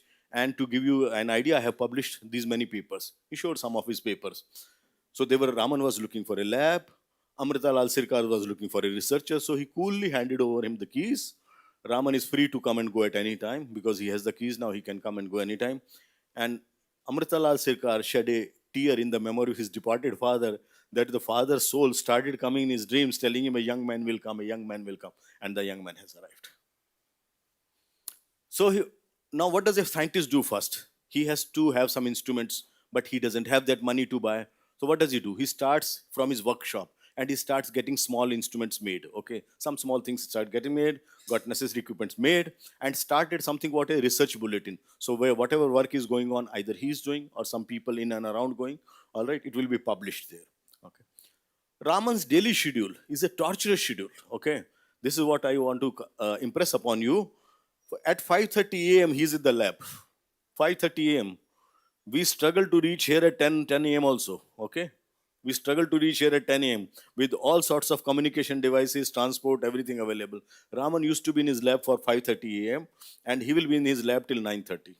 9:30 he will quickly walk back home because it was nearby. All right, quickly walk back home, take quick shower, gulp something whatever is made, and 10 o'clock he will go by what is called this horse-driven cart.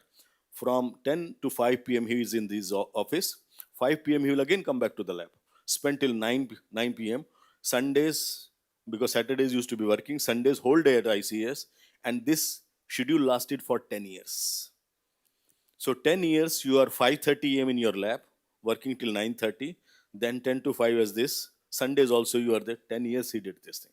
How many of us will dare to do that and would like to become equal to Raman? Okay, that is what sets Raman apart. A love for science. Okay, so he started working. So from 1907 until this 7-8 years he was working, and then this gentleman called Ashutosh Mukherjee. He was trained in law. Okay, he was appointed a judge of Kolkata court. Subsequently, he was made vice chancellor of Kolkata University. He loved science and was watching Raman, that what our Raman is publishing. So research bulletin and everything and everything. So these 10 years when he was publishing, Ashutosh Mukherjee had an eye on him. And he approached Raman with an offer of something called Tarak Nath Palit professorship. All right. Here is he. He says, Raman, would you like to accept Sir Tarak Nath Palit professorship of physics at Calcutta University?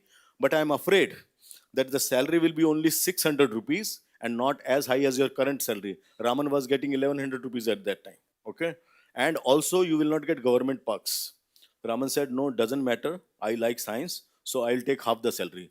How many of us would like to work at half the salary? Okay, not many. And particularly when you are already 10 years in that field and you have established yourself. Okay. So, but the terms and conditions were different. The terms and conditions were that the person who takes Palit professorship should be a PhD and he should have a postdoctoral experience. That means at least he should have spent some 2 years or 1 year abroad. All right. Raman found it very strange. He says, Ashutosh Mukherjee says one of the condition is that Palit professorship is that the incumbent should be trained abroad.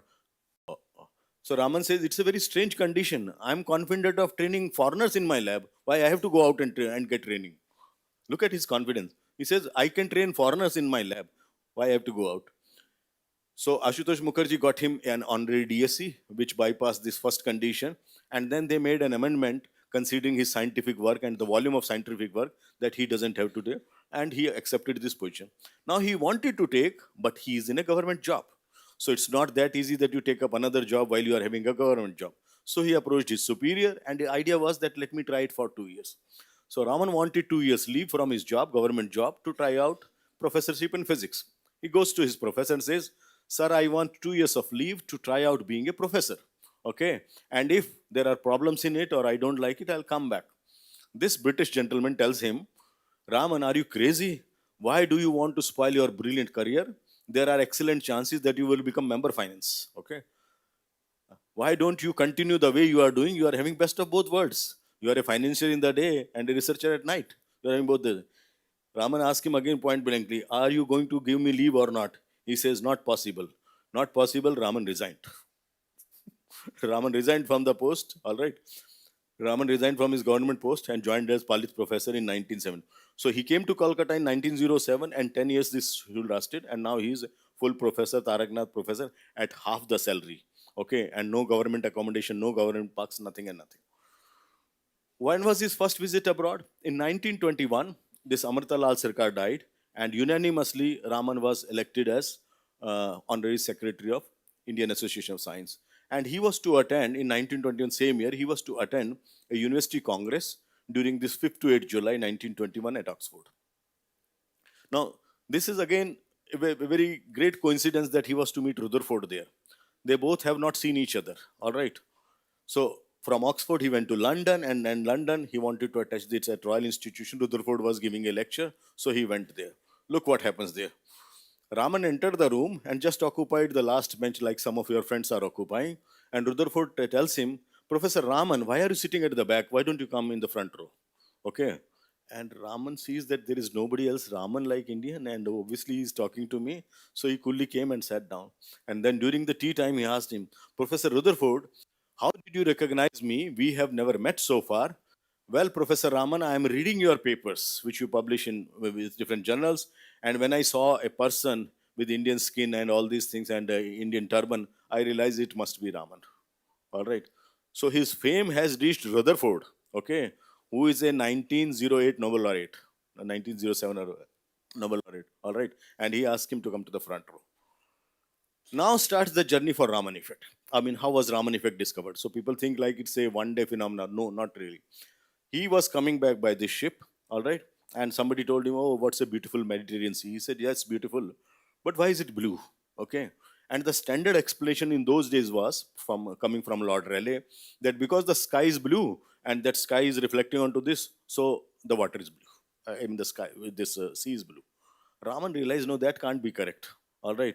And he always used to carry something called a small spectroscope kind of a small thing. So he will just do some experiments and no, this is not correct. All right. He started thinking about it. This is the germination point of Raman effect. Now, he was also very, very quick and quick in publishing his results. So quick that you can see he's on a ship journey. All right, 18 September 1921. The ship stops in between at a place called Aden Port, which is in Yemen now. All right. Everybody else went for shopping. Raman rushed to the nearest post office to post his paper to the journal Nature. Okay. And this work is the one which he started doing when he left England. And by the time they have come to this Aden Port. Okay, in these 15 days, he's sitting on this thing, making some observations, writing paper at night in the during making measurements and writing that paper. And this he posts from midday. He doesn't even wait that it has to come to Bombay or Calcutta. No, he's sending it immediately. Then when Raman rushed to the nearest port, contained his observation made during this thing. Okay. And then one day, one of the students asked him, "Sir, we worked on this paper for a very long time, and what comes out is just one page paper. I mean, should we be publishing it? So much hard work has gone into this." He said, "No, it is very important to tell our friends or our community, scientific community, what we are doing, where we have progressed. All right. Maybe either they are benefited from our results or we are benefited from their results." Look at the same thing. Now that paper was sent. The journey used to take typically about a month or so. 18th September 1921, he's sending one paper to Nature. Okay. Then during the remaining journey, he completed yet another paper. All right. And on smoky quartz, 15th October, he communicated yet on paper. So in 2 months, he has sent 3 papers to Nature. This is the speed of publishing paper in a journal called Nature. Okay, Nature is one of the best journals, right? You can see about it. 23rd November 1921, another detailed paper on molecular scattering of light. So people think that, okay, he suddenly had some idea. No, he was continuously thinking about these 1 or 2 months during the ship. He was continuously thinking about it. And finally, he brought out a monograph which was dedicated to Saraswati Murali, Molecular Diffraction of Light by C.V. Raman. Okay, now because of this eagerness in publishing the papers, he had so many papers in Nature that I'm yet to meet. I have had the good fortune of meeting by now about 10 Nobel laureates. Okay, I'm yet to meet a person who has an equal number of papers in this Nature, and that number turns out to be 79. He had 79 papers before he received his Nobel Prize. You can see all the titles are given here, and a very wide variety of topics: vibration and sound, theory of this thing. And you will see whenever he has co-authored with somebody, this is the name. Otherwise, these are all single authored papers. Okay, these are all single authored with Sunderland, with S. Kumar and all these things. Wolf note in Pizzicato playing Nature. You can see Nature, Nature, Nature, Nature, and all this. How many papers he has? Topics you see: theory of musical instruments, wave optics, collide studies, molecular scattering. These are the papers for which he got Nobel Prize. Electron diffraction, crystal lattice, okay, magnetism, magneto-optics, electron optics, and dielectric behavior. Raman effect, viscosity of liquid. So you will see that out of about these 79 papers which he published, 56 are single authored, right? Mind it, which is like more than 70% of the papers are the papers which he wrote himself, and that the rest of other whatever balance is remaining are with other people. Okay, so this is Raman. Yeah? Now we come to the this. I mean, he had been studying this scattering phenomena all the time. Then, for the first time in 1923, Ramanatham, he was working on this, and he noticed a color change. Okay, so you pass a light. In those days, they were using mostly sunlight, and he sees a different color coming in the perpendicular direction. Okay, in those days they used to call it fluorescence. All right, the Raman scattering word was not there. They used to call it fluorescence, and other researchers at ISCS also repeated it, and they got somewhat similar results. Comes 1924. Now Raman has become so powerful now that he was recommended for something called Fellow of Royal Society. All right, and he received it that year, 1924. And Sir Ashutosh Mukherjee congratulated Raman on his this achievement. This was great. I mean, in India, you will have at any point of time maybe not more than 10 FRS or so. 10. Okay, if you talk about science, there could be a few others in mathematics and other fields. But if you talk about science, I think about 10 people. So you can imagine in such a big country, you have 10 FRS, and Raman is one. So he organized a celebration function to felicitate him and asked him a question. Right? This is the question. After FRS, what next, Professor Raman? And he immediately said in 1924, a Nobel Prize, of course. FRS is not sufficient for me. I just don't want to be satisfied by being a fellow of the Royal Society. I want a Nobel Prize. So he was very, very clear in what he wants, and this was being communicated to his students and anybody who worked around with him. In 1923, he was also invited. He was invited by Millikan, Robert Millikan, right? This is the person who has given you this Millikan oil drop charge experiment, to give lectures at California Institute of Technology, Caltech. Yeah, so he's now becoming internationally popular because of his work. Now comes what is the contribution of Birlas in the Nobel Prize? Okay, he received a Nobel Prize. In what way Birlas contributed it?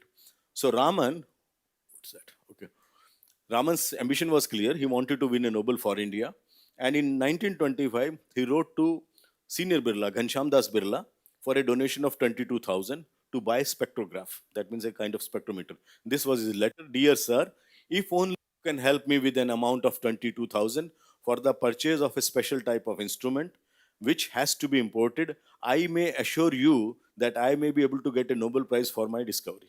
You never write anything like this when you are asking for some grant. If you are asking, "Okay, I want to buy this instrument, you please provide me this money either to an institution or something." But you never say, this will win you a Nobel Prize, right? But Raman was so confident. He wrote it, and the good thing is that Mr. Birla, he didn't ask anything. He simply sent him 22,000 rupees check. Okay, that is check with which they bought what is called as baby Hilger spectrograph. Okay, that was used. Now comes, so all these things are going in the background. They are taking a liquid and always seeing some light which is at a different wavelength. I told you, either slightly red shifted or blue shifted. Mostly they were seeing red shifted because it is slightly more in intensity. In 1927, when Compton got his Nobel Prize, and what was the Nobel Prize for? That if you take a X-ray photon, okay, X-ray photon, it hits an electron, transfers some energy, loses some energy, and as a result, it comes out at a longer wavelength. Raman strongly believed that this phenomena must occur in the visible region also, and if you take a visible photon and if it hits a molecule, some energy must be transferred, and accordingly you should have a photon which is little less in energy, and that is what was our red photon. This is what he explained. All right. So Venkateshwaran was studying light scattering, and the most crucial experiment comes now. They tried glycerin. Okay, so most of the time when they were using blue, so they used to be slightly bluish, and they were not. The first time they saw, it was a brilliant green color. Brilliant green color they saw instead of normal blue what they were seeing. And Raman was tremendously excited. Okay, he wanted this to be done more. It's 1927, we are talking about November, December. All right.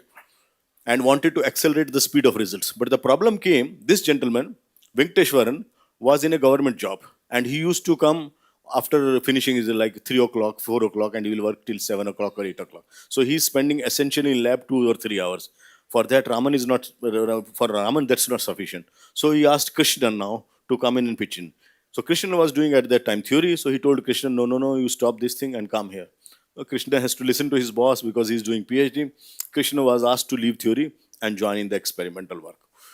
This is Krishnan. Krishnan was a very brilliant student, theoretically as well as experimentally. So now we are in January 28, okay? And this journey will continue up to 28th February. January 28 onwards, events started to move really fast.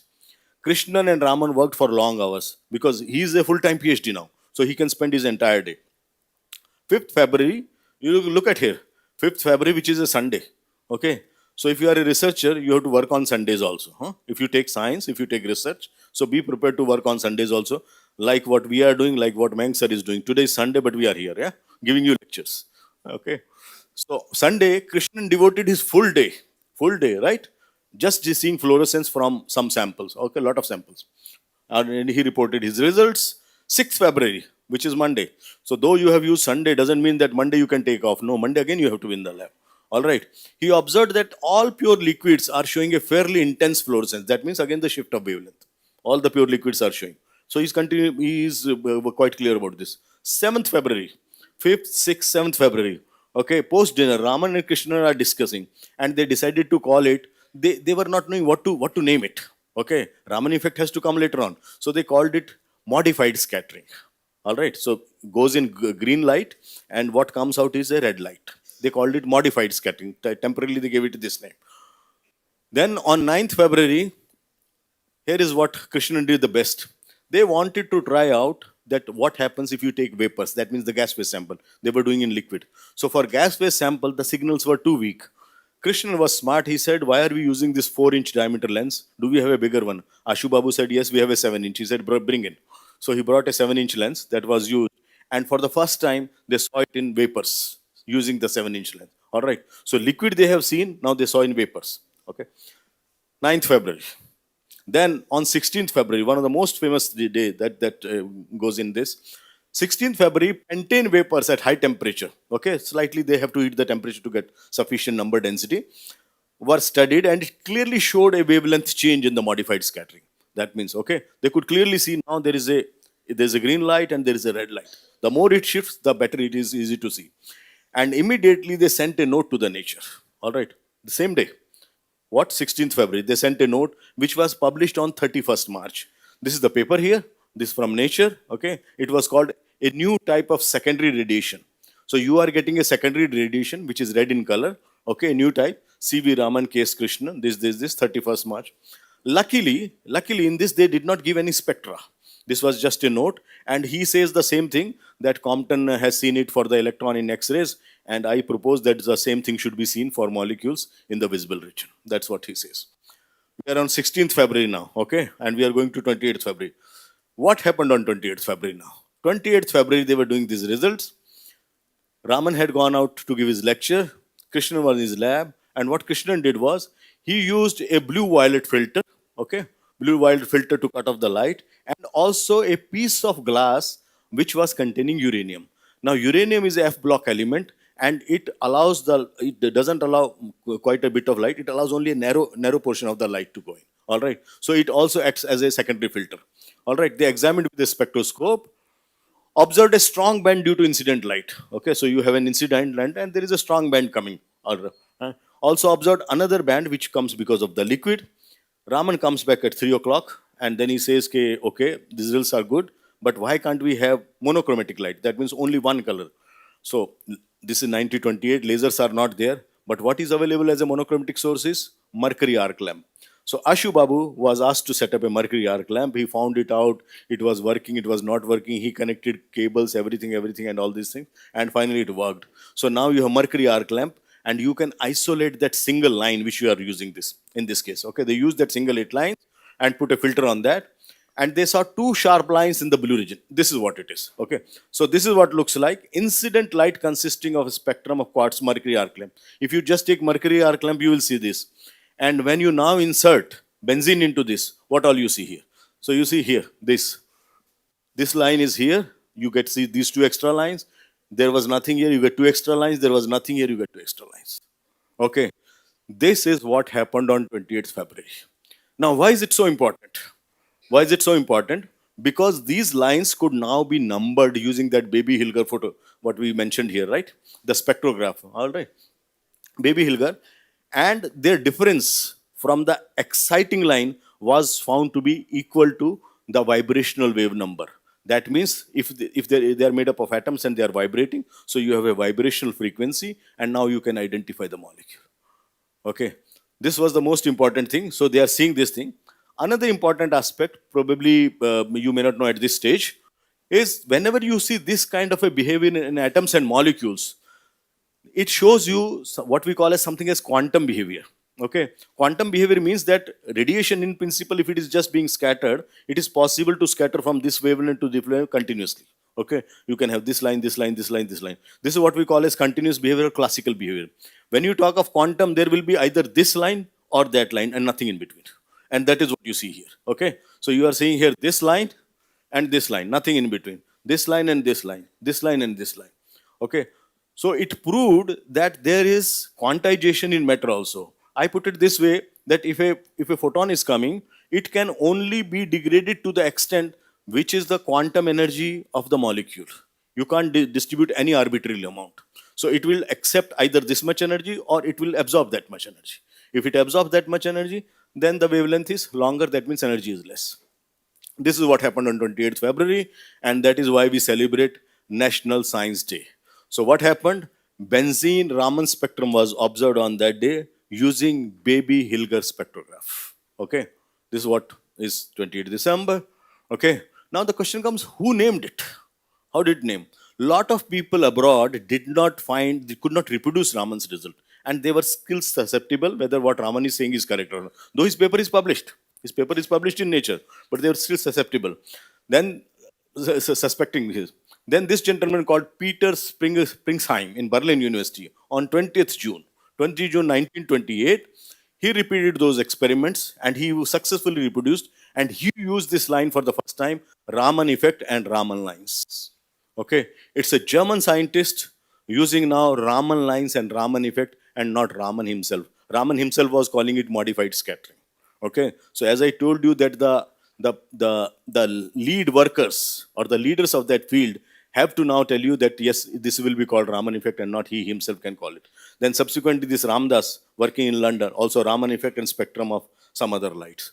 This is the day on 20th June. So effectively, though Raman effect was discovered on this thing, but Raman effect was named on this day, 20th June 1928. And when Raman got a reprint of this paper, which he requested, he was just jumping in the lab and said, okay, now henceforth he just becomes immortal. Raman spectroscopy, Raman effect. Raman spectroscopy, Raman effect. Yeah. Now the question comes, what did the people think about his this great effect? All right. So Lord Rutherford, we all know. I mean, he's a big man. Nobel Prize in 1908. He exclaimed, Raman effect ranks among the best 3 or 4 discoveries in experimental physics of the last decade. But that means from 1920 to 1930, this is one of the best among 3. Then if you talk about physics and chemistry, I mean, there is no way that you can miss Einstein. Einstein was this. Einstein says, C.V. Raman was the first to recognize that energy of a photon, you have energy of a photon, all right. Now we are not talking about the wave nature, we are talking about the particle nature. Energy of a photon can undergo partial transformation. So what goes in as one energy packet comes out at a slightly different energy packet, and this rest is lost in the vibrational excitation of the molecule. Okay, can undergo partial transformation. I still recall the deep impression this discovery made on all of us. These are impressions of 2 Nobel laureates. There are many others, but I am just giving you these 2. In 1929, now Raman has become a phenomena, right? He has discovered an effect, is this, there, this. So the British government was literally forced to give him something called knighthood, all right? And it was in my yesterday, if you remember, it was Lord Irwin who conferred on him this thing. And this is how they received a letter. So he said, we do by these present direct and empower you to confer in our name and on our behalf title, degree and honor of Knight Bachelor upon you. And that's Chandrasekhar Raman. It was announced in June 1929, but formally conferred in 1930. So when you look up at the literature, you will see both the dates, okay? So there were some issues, but then, and henceforth he was called Sir C.V. Raman, and Loka Sundari Raman, popularly called Lokam, was called now Lady Raman, all right? The Nobel Prize dream. So he has become knighthood, he has done this, and now he is continuously thinking about Nobel Prize, Nobel Prize, and Nobel Prize. Raman was proposed for Nobel Prize in 1929, all right, by Niels Bohr and Charles Fabry, And then there was another proposal which said that you give half to Raman and another half to two Russian scientists who also discovered something similar like Raman, but they were about a month late in reporting it. And they did only with solid, whereas Raman had done with gases and liquids. Okay. Unfortunately, or fortunately, okay, look at the words I am using very carefully. Unfortunately or fortunately for Raman, 1929 Nobel Prize went to Louis de Broglie for wave particle duality. Correct? So Raman thought he has missed the chance, but that was lucky because had he got, he was forced to share either with this Woods or with this firm. 1930, and at that time only two people proposed him. Next year, when there were many more people, in 1930 he was proposed by Rutherford, Eugene Bloch, Niels Bohr, Louis de Broglie, Maurice de Broglie, Colson, Jean Perrin, 10, almost 10, out of which 6 were Nobel laureates. They proposed his name for 1930. And I can also tell that this 1930 was a golden year for India because also Meghnad Saha was shortlisted. So reports were asked for Meghnad Saha also. But at that time, the astronomy was not considered proper, a proper subject. So they used to think, and the reports were not good for this. They said, oh, somebody else has also done it. He has just expanded that. It's not a very original work. And poor Meghnad Saha lost it. All right. So you imagine the two Indian scientists being considered, being in the final list, being nominated for Nobel Prize and reaching the final list about which reports are being asked. And of course, one was to be selected. Yeah. So how confident was Raman? The prizes were in those days announced typically in October. Now it is in October. In those days it was November. All right. And they are given on 10th of December. Raman was so sure of getting it, he booked 2 tickets in July itself. Imagine his level of confidence. And 2 means for himself and for his wife also. All right. He booked those 2 tickets in July, and then 14th, 13th November, as per European time, they were announced, and by the time you can imagine, it has been announced somewhere in Europe, so we'll get to know it by radio news or next day early morning. Okay, next day early morning, 6 o'clock, when he started getting these congratulatory notes, 14th November. And 20th November, he was supposed to sail. So in these 6 days, he has to pack up his things. He's going for 2-3 months now and come to Bombay, from where he was to board a ship. Okay, so 20th November here, and he arrived on 9th December. After traveling for whatever this time is there, about 20 days or so, and next day is the function. So he just barely made it, and that too with his advanced planning. Otherwise, he would have lost it. Richie lost it. Otherwise, Nobel Prize was anyway. This is the photo here, which is there. So Raman got for physics, Hans Fischer, a very towering personality in chemistry, for Fischer synthesis, medicine, Sinclair Lewis, and literature and all these things. The award was held on 10th December. 4 to 7 p.m. at the concert hall of this thing. Raman received prize from King Gustav. But unfortunately, Raman was sitting under a flag, which was the British flag and not an Indian flag. Okay. And at that time, he started crying. He said, though I have done it for India, but what I am representing is something else. He started crying. People would note that. Okay. So the Nobel citation said, for his work on the scattering of light and for the discovery of the effect named after him. Because the naming has been done on 20th June 1928 itself. Okay, and now everybody in that field of spectroscopy or molecular scattering now says that this is the Raman effect and this is Raman lines. All right. Now, often when I give this lecture, people ask, K.S. Krishnan was a co-discoverer. Why was he not given an award, right? The Nobel Committee doesn't know anything. Nobel Committee simply gets nominations from the people. Okay, all these people are there, and nowhere anybody mentioned Krishnan. His name was not there. All right. It was only Raman, Raman, and Raman. All right. And if you talk to people have spoken to Krishnan, and his response was, I was not involved in the conceiving stage. I kept on doing what I was told. So I just did it and provided him the result. So though the hard work it was probably the hard work of Krishnan, but interpretation, conceiving the idea and explaining it and everything.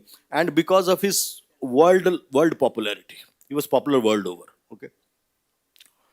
Nobel Prize and medals, these are the things. If you happen to go to Raman Research Institute in Bangalore, please visit this place. It has a lot of things connected to about this here.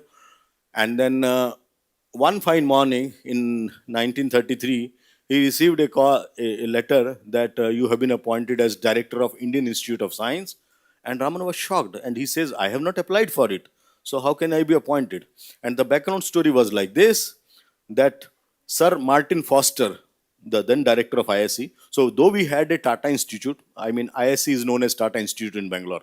So though we had an institute, but its directors were all coming from abroad. He was to retire on 1st April 1933, and people were thinking. So somebody thought they will come anyway. Another British person will come. They consulted Lord Rutherford, and Lord Rutherford said, "Here, this. It is no longer necessary to search for directors in England when India has as distinguished a candidate as Professor Raman." Once again, Rutherford. Okay.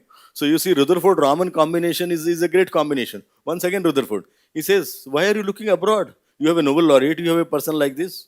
You don't need."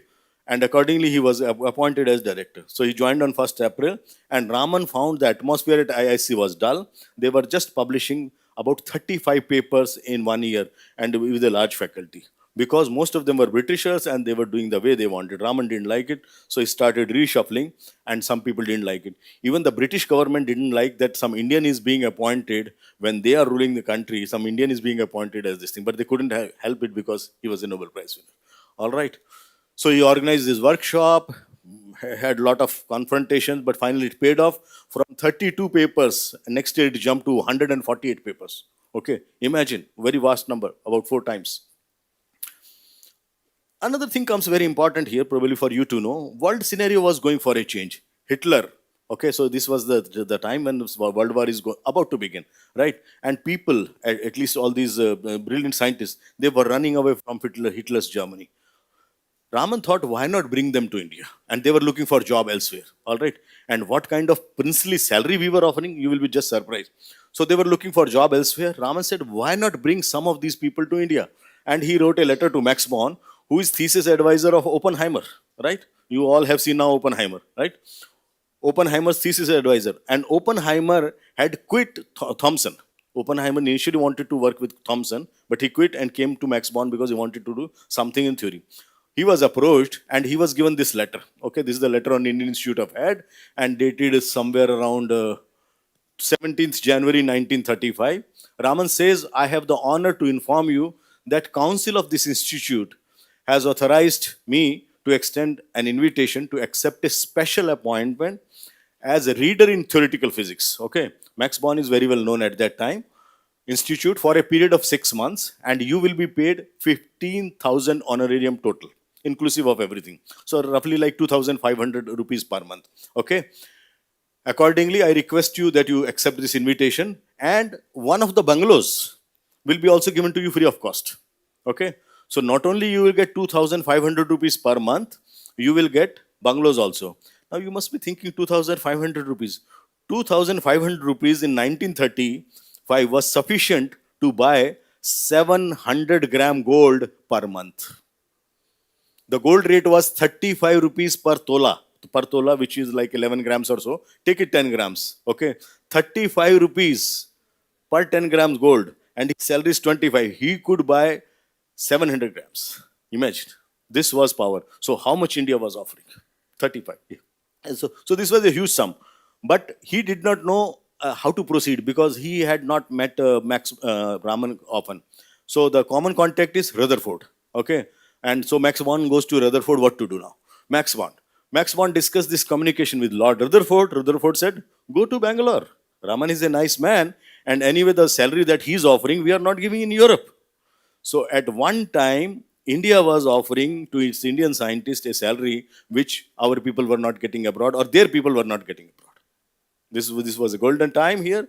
Born was here for 6 months along with his wife, and I mean, he trained a lot of good people. And in the meantime, what India missed was another great opportunity. Raman also made an offer to Erwin Schrödinger, the famous Schrödinger equation in physics. If you go, famous Schrödinger equation. Quantum mechanics begins from there. Schrödinger equation for this and Schrödinger equation for that. He was invited, but before that, Schrödinger had accepted a position in Dublin, and India missed. Imagine Schrödinger and Born being in India in Bangalore for something 5 years. I mean, where our science would have been. All right. Raman is the most decorated Indian scientist, fellow of Royal Society in 1924, this medal 1928, Knight Bachelor 29, Nobel Prize 1930. Hughes Medal 9030, Franklin Medal. Franklin Medal is one of the most difficult medals to get, okay? Bharat Ratna 94, that's our Indian, and Lenin Peace Prize from Georgia. So if you talk about Franklin Prize, the winners are here. Look, Marie Curie, Albert Einstein, Robert Millikan, Arthur Compton, and Hubble. Okay, look at the names. All right. So Raman fits in this category. Raman belongs to this category. I think this is something very touchy, and I must share this. Raman as a teacher. How was Raman as a teacher? So on 15th August 1954, Padma and Bharat Ratna awards were announced for the first time. India started these awards for the first time. Okay, Raman's name announced as Bharat Ratna, and after about 5 months, okay, so we are talking about August, and about 5 months or so, on 19th January 1955, our president is at that time, Rajendra Prasad. Okay, Raman received a telegram from him which says, the president is asking him, the president says, I shall be glad if you stay in Rashtrapati Bhavan as my guest. When you come to receive your Bharat Ratna award, kindly let us know your mode and date of arrival for reception arrangements. President of India is asking you that let me know when you are coming and please stay in Rashtrapati Bhavan. After receiving President's telegram, Raman sent a reply next day, and that reply is very, very touchy. Okay, you should see it. My dear Rajendra Prasad, I was greatly touched by your kind telegram received last night, inviting me to be your guest at Rashtrapati Bhavan for the ceremony.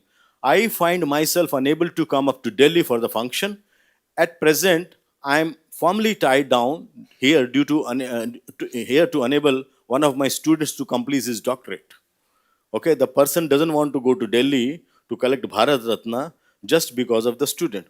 Complete his doctorate thesis, which the regulations require him to submit before the end of the January. Okay, this will be on 26 January. Thus, my duty as a teacher takes precedence over my personal affairs. I feel fully confident that you will appreciate the compelling nature of the circumstances which prevent me from accepting your kind and gracious invitation to come to Delhi and stay in this thing. Raman stayed back in Delhi, and finally, via postman, he was handed over his Bharat Ratna. Okay. So Raman's advice to Indians, okay. Raman's advice to Indians was only one thing. I mean, on 21st November 1970, he died around 7:20 a.m. And he said one thing. There is only one solution to India's economic problems. That is science and still more science. Okay. So whatever you do, you have to go into science and science and science. And nowadays, I can probably modify it. In those days, it was science and technology and technology and technology, right? I had the good fortune of visiting ISC. This is the place where Raman used to sit. This is his table, okay? This is his table. Raman used to sit here. I visited RRI, so I was shown his picture and other thing. This is Raman's daughter-in-law, who is a French lady, wife of his son, who is called Rad, okay? It's a famous name in this thing, okay? You go to this place and you feel something in you. I mean, like Raman's ghost is somewhere around, right? You feel those kind of feelings here. We sat there, we interviewed here. Professor Kasturi Rangan arranged this meeting. I'm extremely grateful. Late Professor Kasturi Rangan. I'm extremely grateful to him. We were his guest at RRI. All right. And in conclusion, I can see he was a complete scientist. He was a complete scientist. You look at his papers, those about 80 papers I showed in Nature, the depth and width of those things, the topics that he covered. All right. 96 years since we had last Physics Nobel Prize in India. It's 96 years now. Another 4 years we'll be crossing 100. All right. And Lokam on her veena was singing this, Ramani Sammanam Ivru. That means, Lord Rama, there is no one like you. And my personal opinion is here, Raman ni Sammanam Ivru. There is no one like Raman. Sir Raman. Sir C.V. Raman. There is no one like you in India. Okay? At least till now. And if you talk about Albert Einstein gave two famous quotes. He says, it is not that I am so smart. It's just that I stay with problems longer.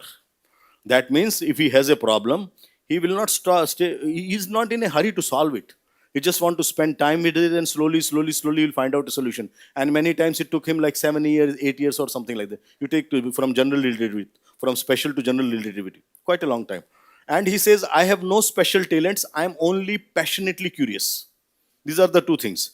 Now these two things fit so well on Raman, okay, starting from 1921, first time during his sea journey, okay. So he stays with the problem. 7 years he is thinking of scattering and molecular scattering only. This is Raman.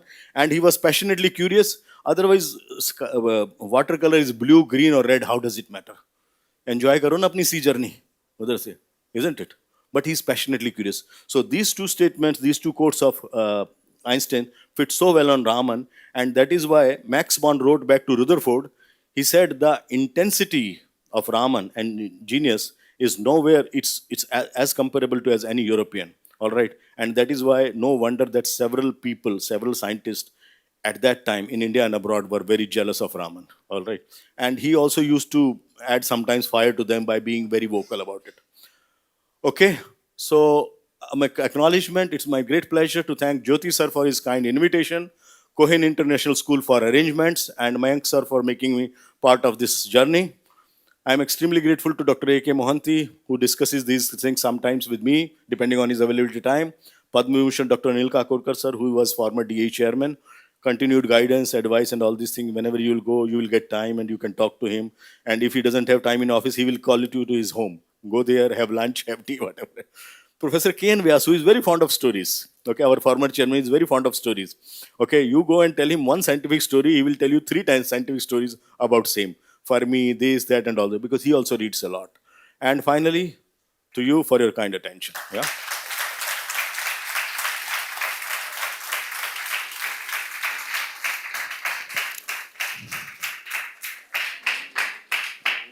I will be more than happy to answer any question you may have regarding this or anything else, except black hole, neutron star, and other things. I mean, I am very poor at that. Okay, so fortunately, Mayank sir is there, so maybe he can handle those things. Anything related with this? Raise your hand if you have any questions. Yeah. Anyone? Raise your hand if you do have any Yeah, question. here is one.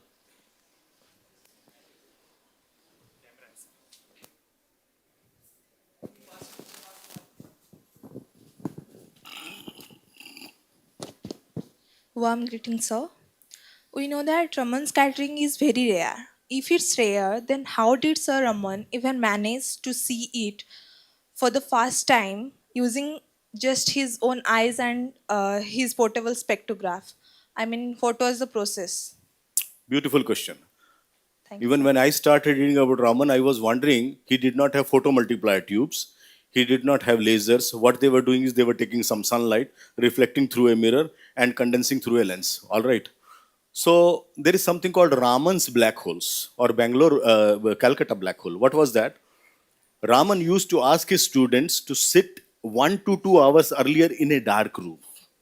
Okay, when you sit in a dark room, your eyes are photomultipliers, and they get tuned to the background black. Okay, you are 1 hour you are sitting. Okay, it used to be something like 1 meter by 1 meter by 1 meter box where you can sit, and now suddenly that shutter will be opened from where light is coming, and the only thing that you have to see is in perpendicular direction. Is there a different wavelength? So human beings were used as detectors, and there was no spectrograph at that time. They have to just see that what is coming in is, let us say, greenish light, and what is going out here is somewhat greenish reddish light. Okay, this is what was used. Human beings were used as this, and not really spectrograph came much later. Spectrograph came to really measure what is the frequency difference and how to correlate this frequency difference to the molecular properties. And that is why Raman spectroscopy is so powerful. Good question. Anybody else?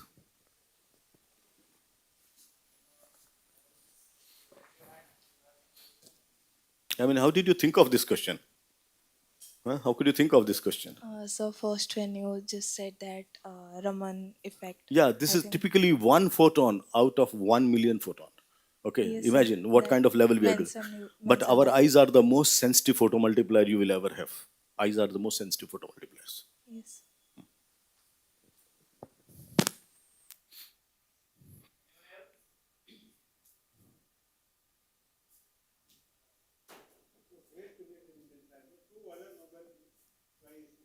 Sarksagudu. Yeah, yeah, yeah.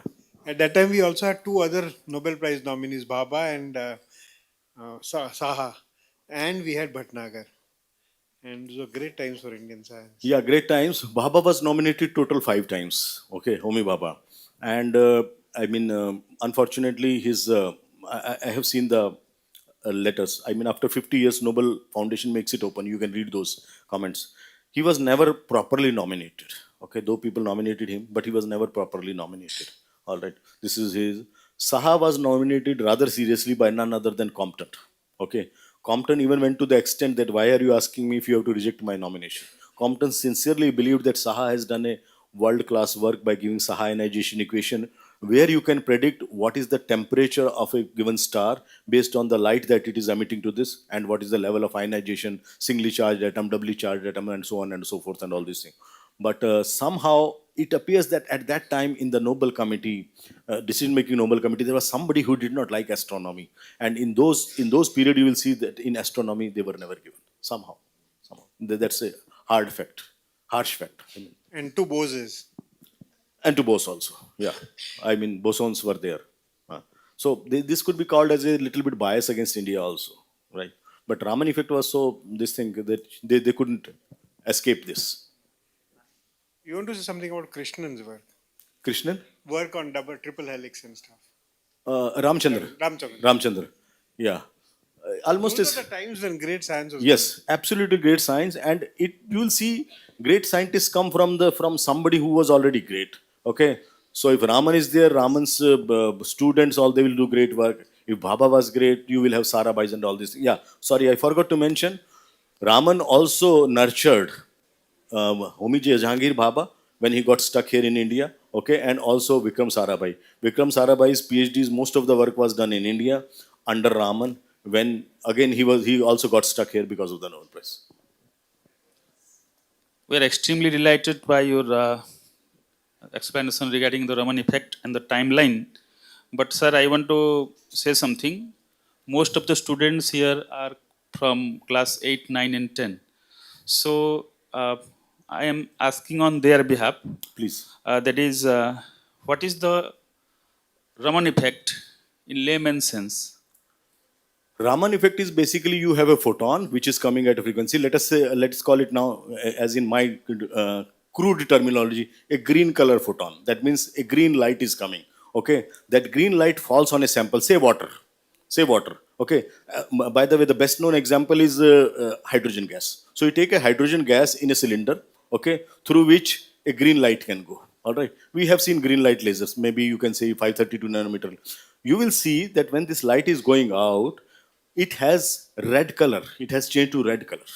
Okay, so some portion of it, a weak person. So if there was like 1 watt, probably 1 microwatt is now red. This change of from green to red is Raman effect. Okay, so this is basically change of energy of the incoming photon because of either put it this way, because of the absorption of the energy in traveling molecule from ground's vibrational state to excited vibrational state, V equals to 1. This much energy is taken. Why it became important? Because now the energy can only be taken in a quantum which is very, very characteristic of molecule. It can't take any arbitrary energy. So once you have that sample, its characteristic signature will be seen in the exit frequency. So this Raman effect has shown light to future invention and discoveries. Several. So in which way it has guided future scientists? For example, as I told you, this is the best example to carbon structures. If you take C60 and C70, both are carbon structures. These pentagons and hexagons and all these things. How do you differentiate? Very difficult. You take the Raman spectrum, you will immediately see. Maybe I have, no, I don't have this. Okay, you will immediately see a different Raman spectrum. Number one thing. Take now cancer diagnosis. Okay, even before the person feels pain or something, in his metabolite, maybe in blood or somewhere, you can see signatures of compounds or these metabolites which point to that he is likely to develop this problem. And Raman spectroscopy is great because when you are taking anything from body fluid or something, a very large part of it will be in water medium, that is aqueous. Anything which is aqueous, when you take infrared spectrum, the entire region is masked because of heavy absorption of water. But water in Raman spectrum doesn't create any problem. Okay, so we get rid of this thing and you can clearly see signatures of those molecules which are present there. So if it is an aqueous sample, Raman is the only way. Number one thing. Means those foreign molecules. For? Molecules, those have been mutated in our body. Yeah. Metabolites basically. All right. Then this is the only spectroscopy which deals with what we call as homonuclear. If you have hydrogen and hydrogen atom, there is no way to find out its energy levels. There is no way. Infrared will not work, microwave will not work, nothing will work. Raman spectroscopy will work.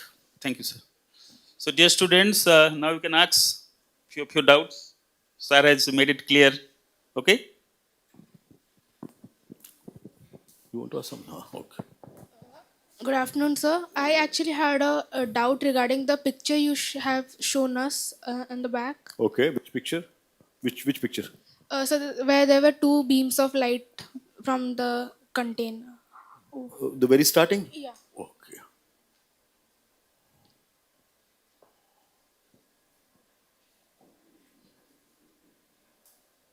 Somewhere here? This? Yes. Yeah.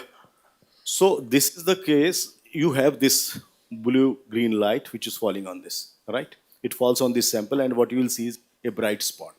This does not give us any information if I just see it. Now what I do is I put a filter here.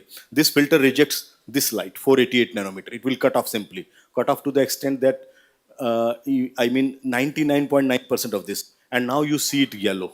Okay, this is that change in color, and this yellow will correspond to a frequency. I want to know what is this frequency, subtract it from this frequency, and that is the Raman signature of this molecule called cyclohexane. Okay, if I put here instead of cyclohexane benzene, or let us say acetone, this color will not be yellow now, it will be slightly different. Or if I can take hydrogen in this and close it there, you will see the red color here. That is what it is. So what about the two beams? ऊपर और नीचे, one is a reflected one. Surface उसके पीछे से आता है थोड़ा सा वो एक इसका मतलब yeah. What is that?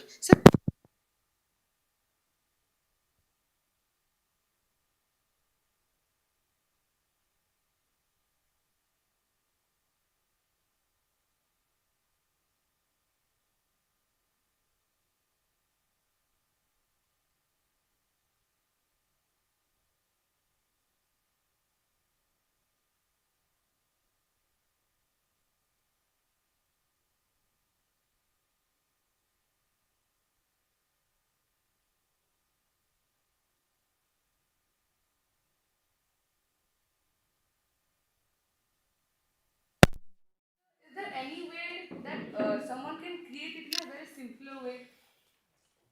This is the simplest possible. You have a laser or a light source shining on a liquid sample or a gaseous sample, and in the perpendicular direction, you just want to monitor what are the wavelengths those are coming out. So one of the brightest light will be the one which is exciting, which is well scattered, and we are only interested in noise. So there can't be any other simpler way. And so how did like it was the same spectrography carried through the ship? No. He was not carrying a spectrograph. He used to have some sort of a pocket this thing and do some experiments. Huh? Something simple which can fit in his pocket. It was not a spectrograph. Huh. So that he can examine. No. He was not examining Raman effect on the ship. No, certainly not. He was just seeing whether it is due to scattering and all. He used to cancel some polarization to see whether it is polarized or non-polarized and all those. Those were it. Yes. Perpendicular to direct line, and perpendicular will look because in the forward direction, in the perpendicular direction, scattering is minimum. That means the scattering is minimum. So this 488 nanometer light will be minimum here, all right, and other light will come. But if you look in this direction or anywhere in between, this light will be very, very strong. Okay, so we avoid that. That's why we look in the perpendicular direction, and there also we put a filter. Usually a filter, specifically we call it a line filter. So that line filter will cut off only that exciting laser line, and it will allow to come this side lines also and this side lines also. Done, boys?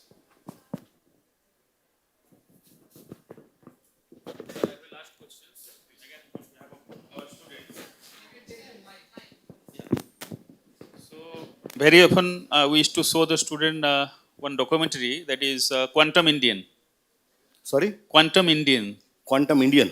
Many scientists are there, those who works on quantum physics. So anyway, this Raman effect guiding quantum physics. I'm not aware what actually was meant with this thing. However, I can put it like this way, that there was a gentleman called, I think his name was Parks. Okay, he was from USA.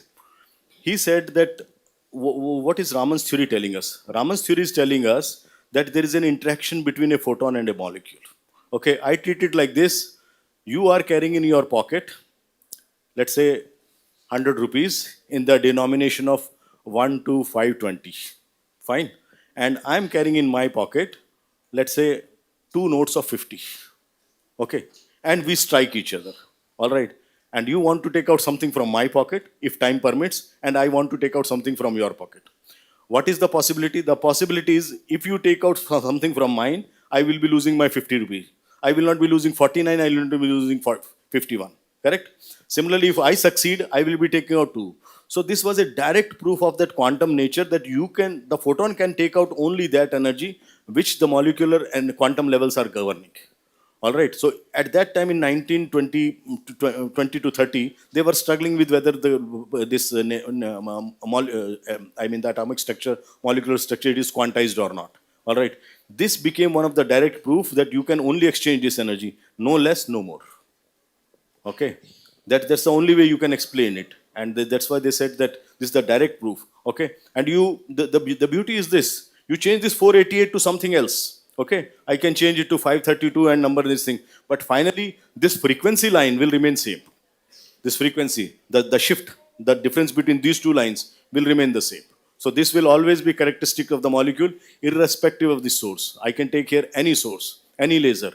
I can simply take even a bulb, doesn't matter. As long as it is monochromatic.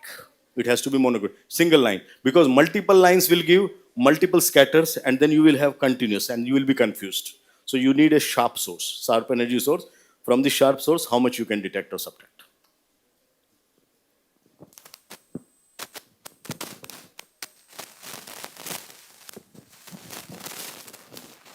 Thank you very much, sir, for your enriching lecture. So please give a big round of applause for Professor Rajesh Vatsa, sir. So now we'll have a lunch break, and after that we'll reconvene at 2:15 p.m. sir. Okay? So students, please make queues and please move to the canteen. Maintain discipline while moving to the canteen.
Are you a researcher who is tired of working in the lab all day for so long? Would you rather prefer to monetize your research skill, work from home, and assist foreign and US clients in writing, publishing?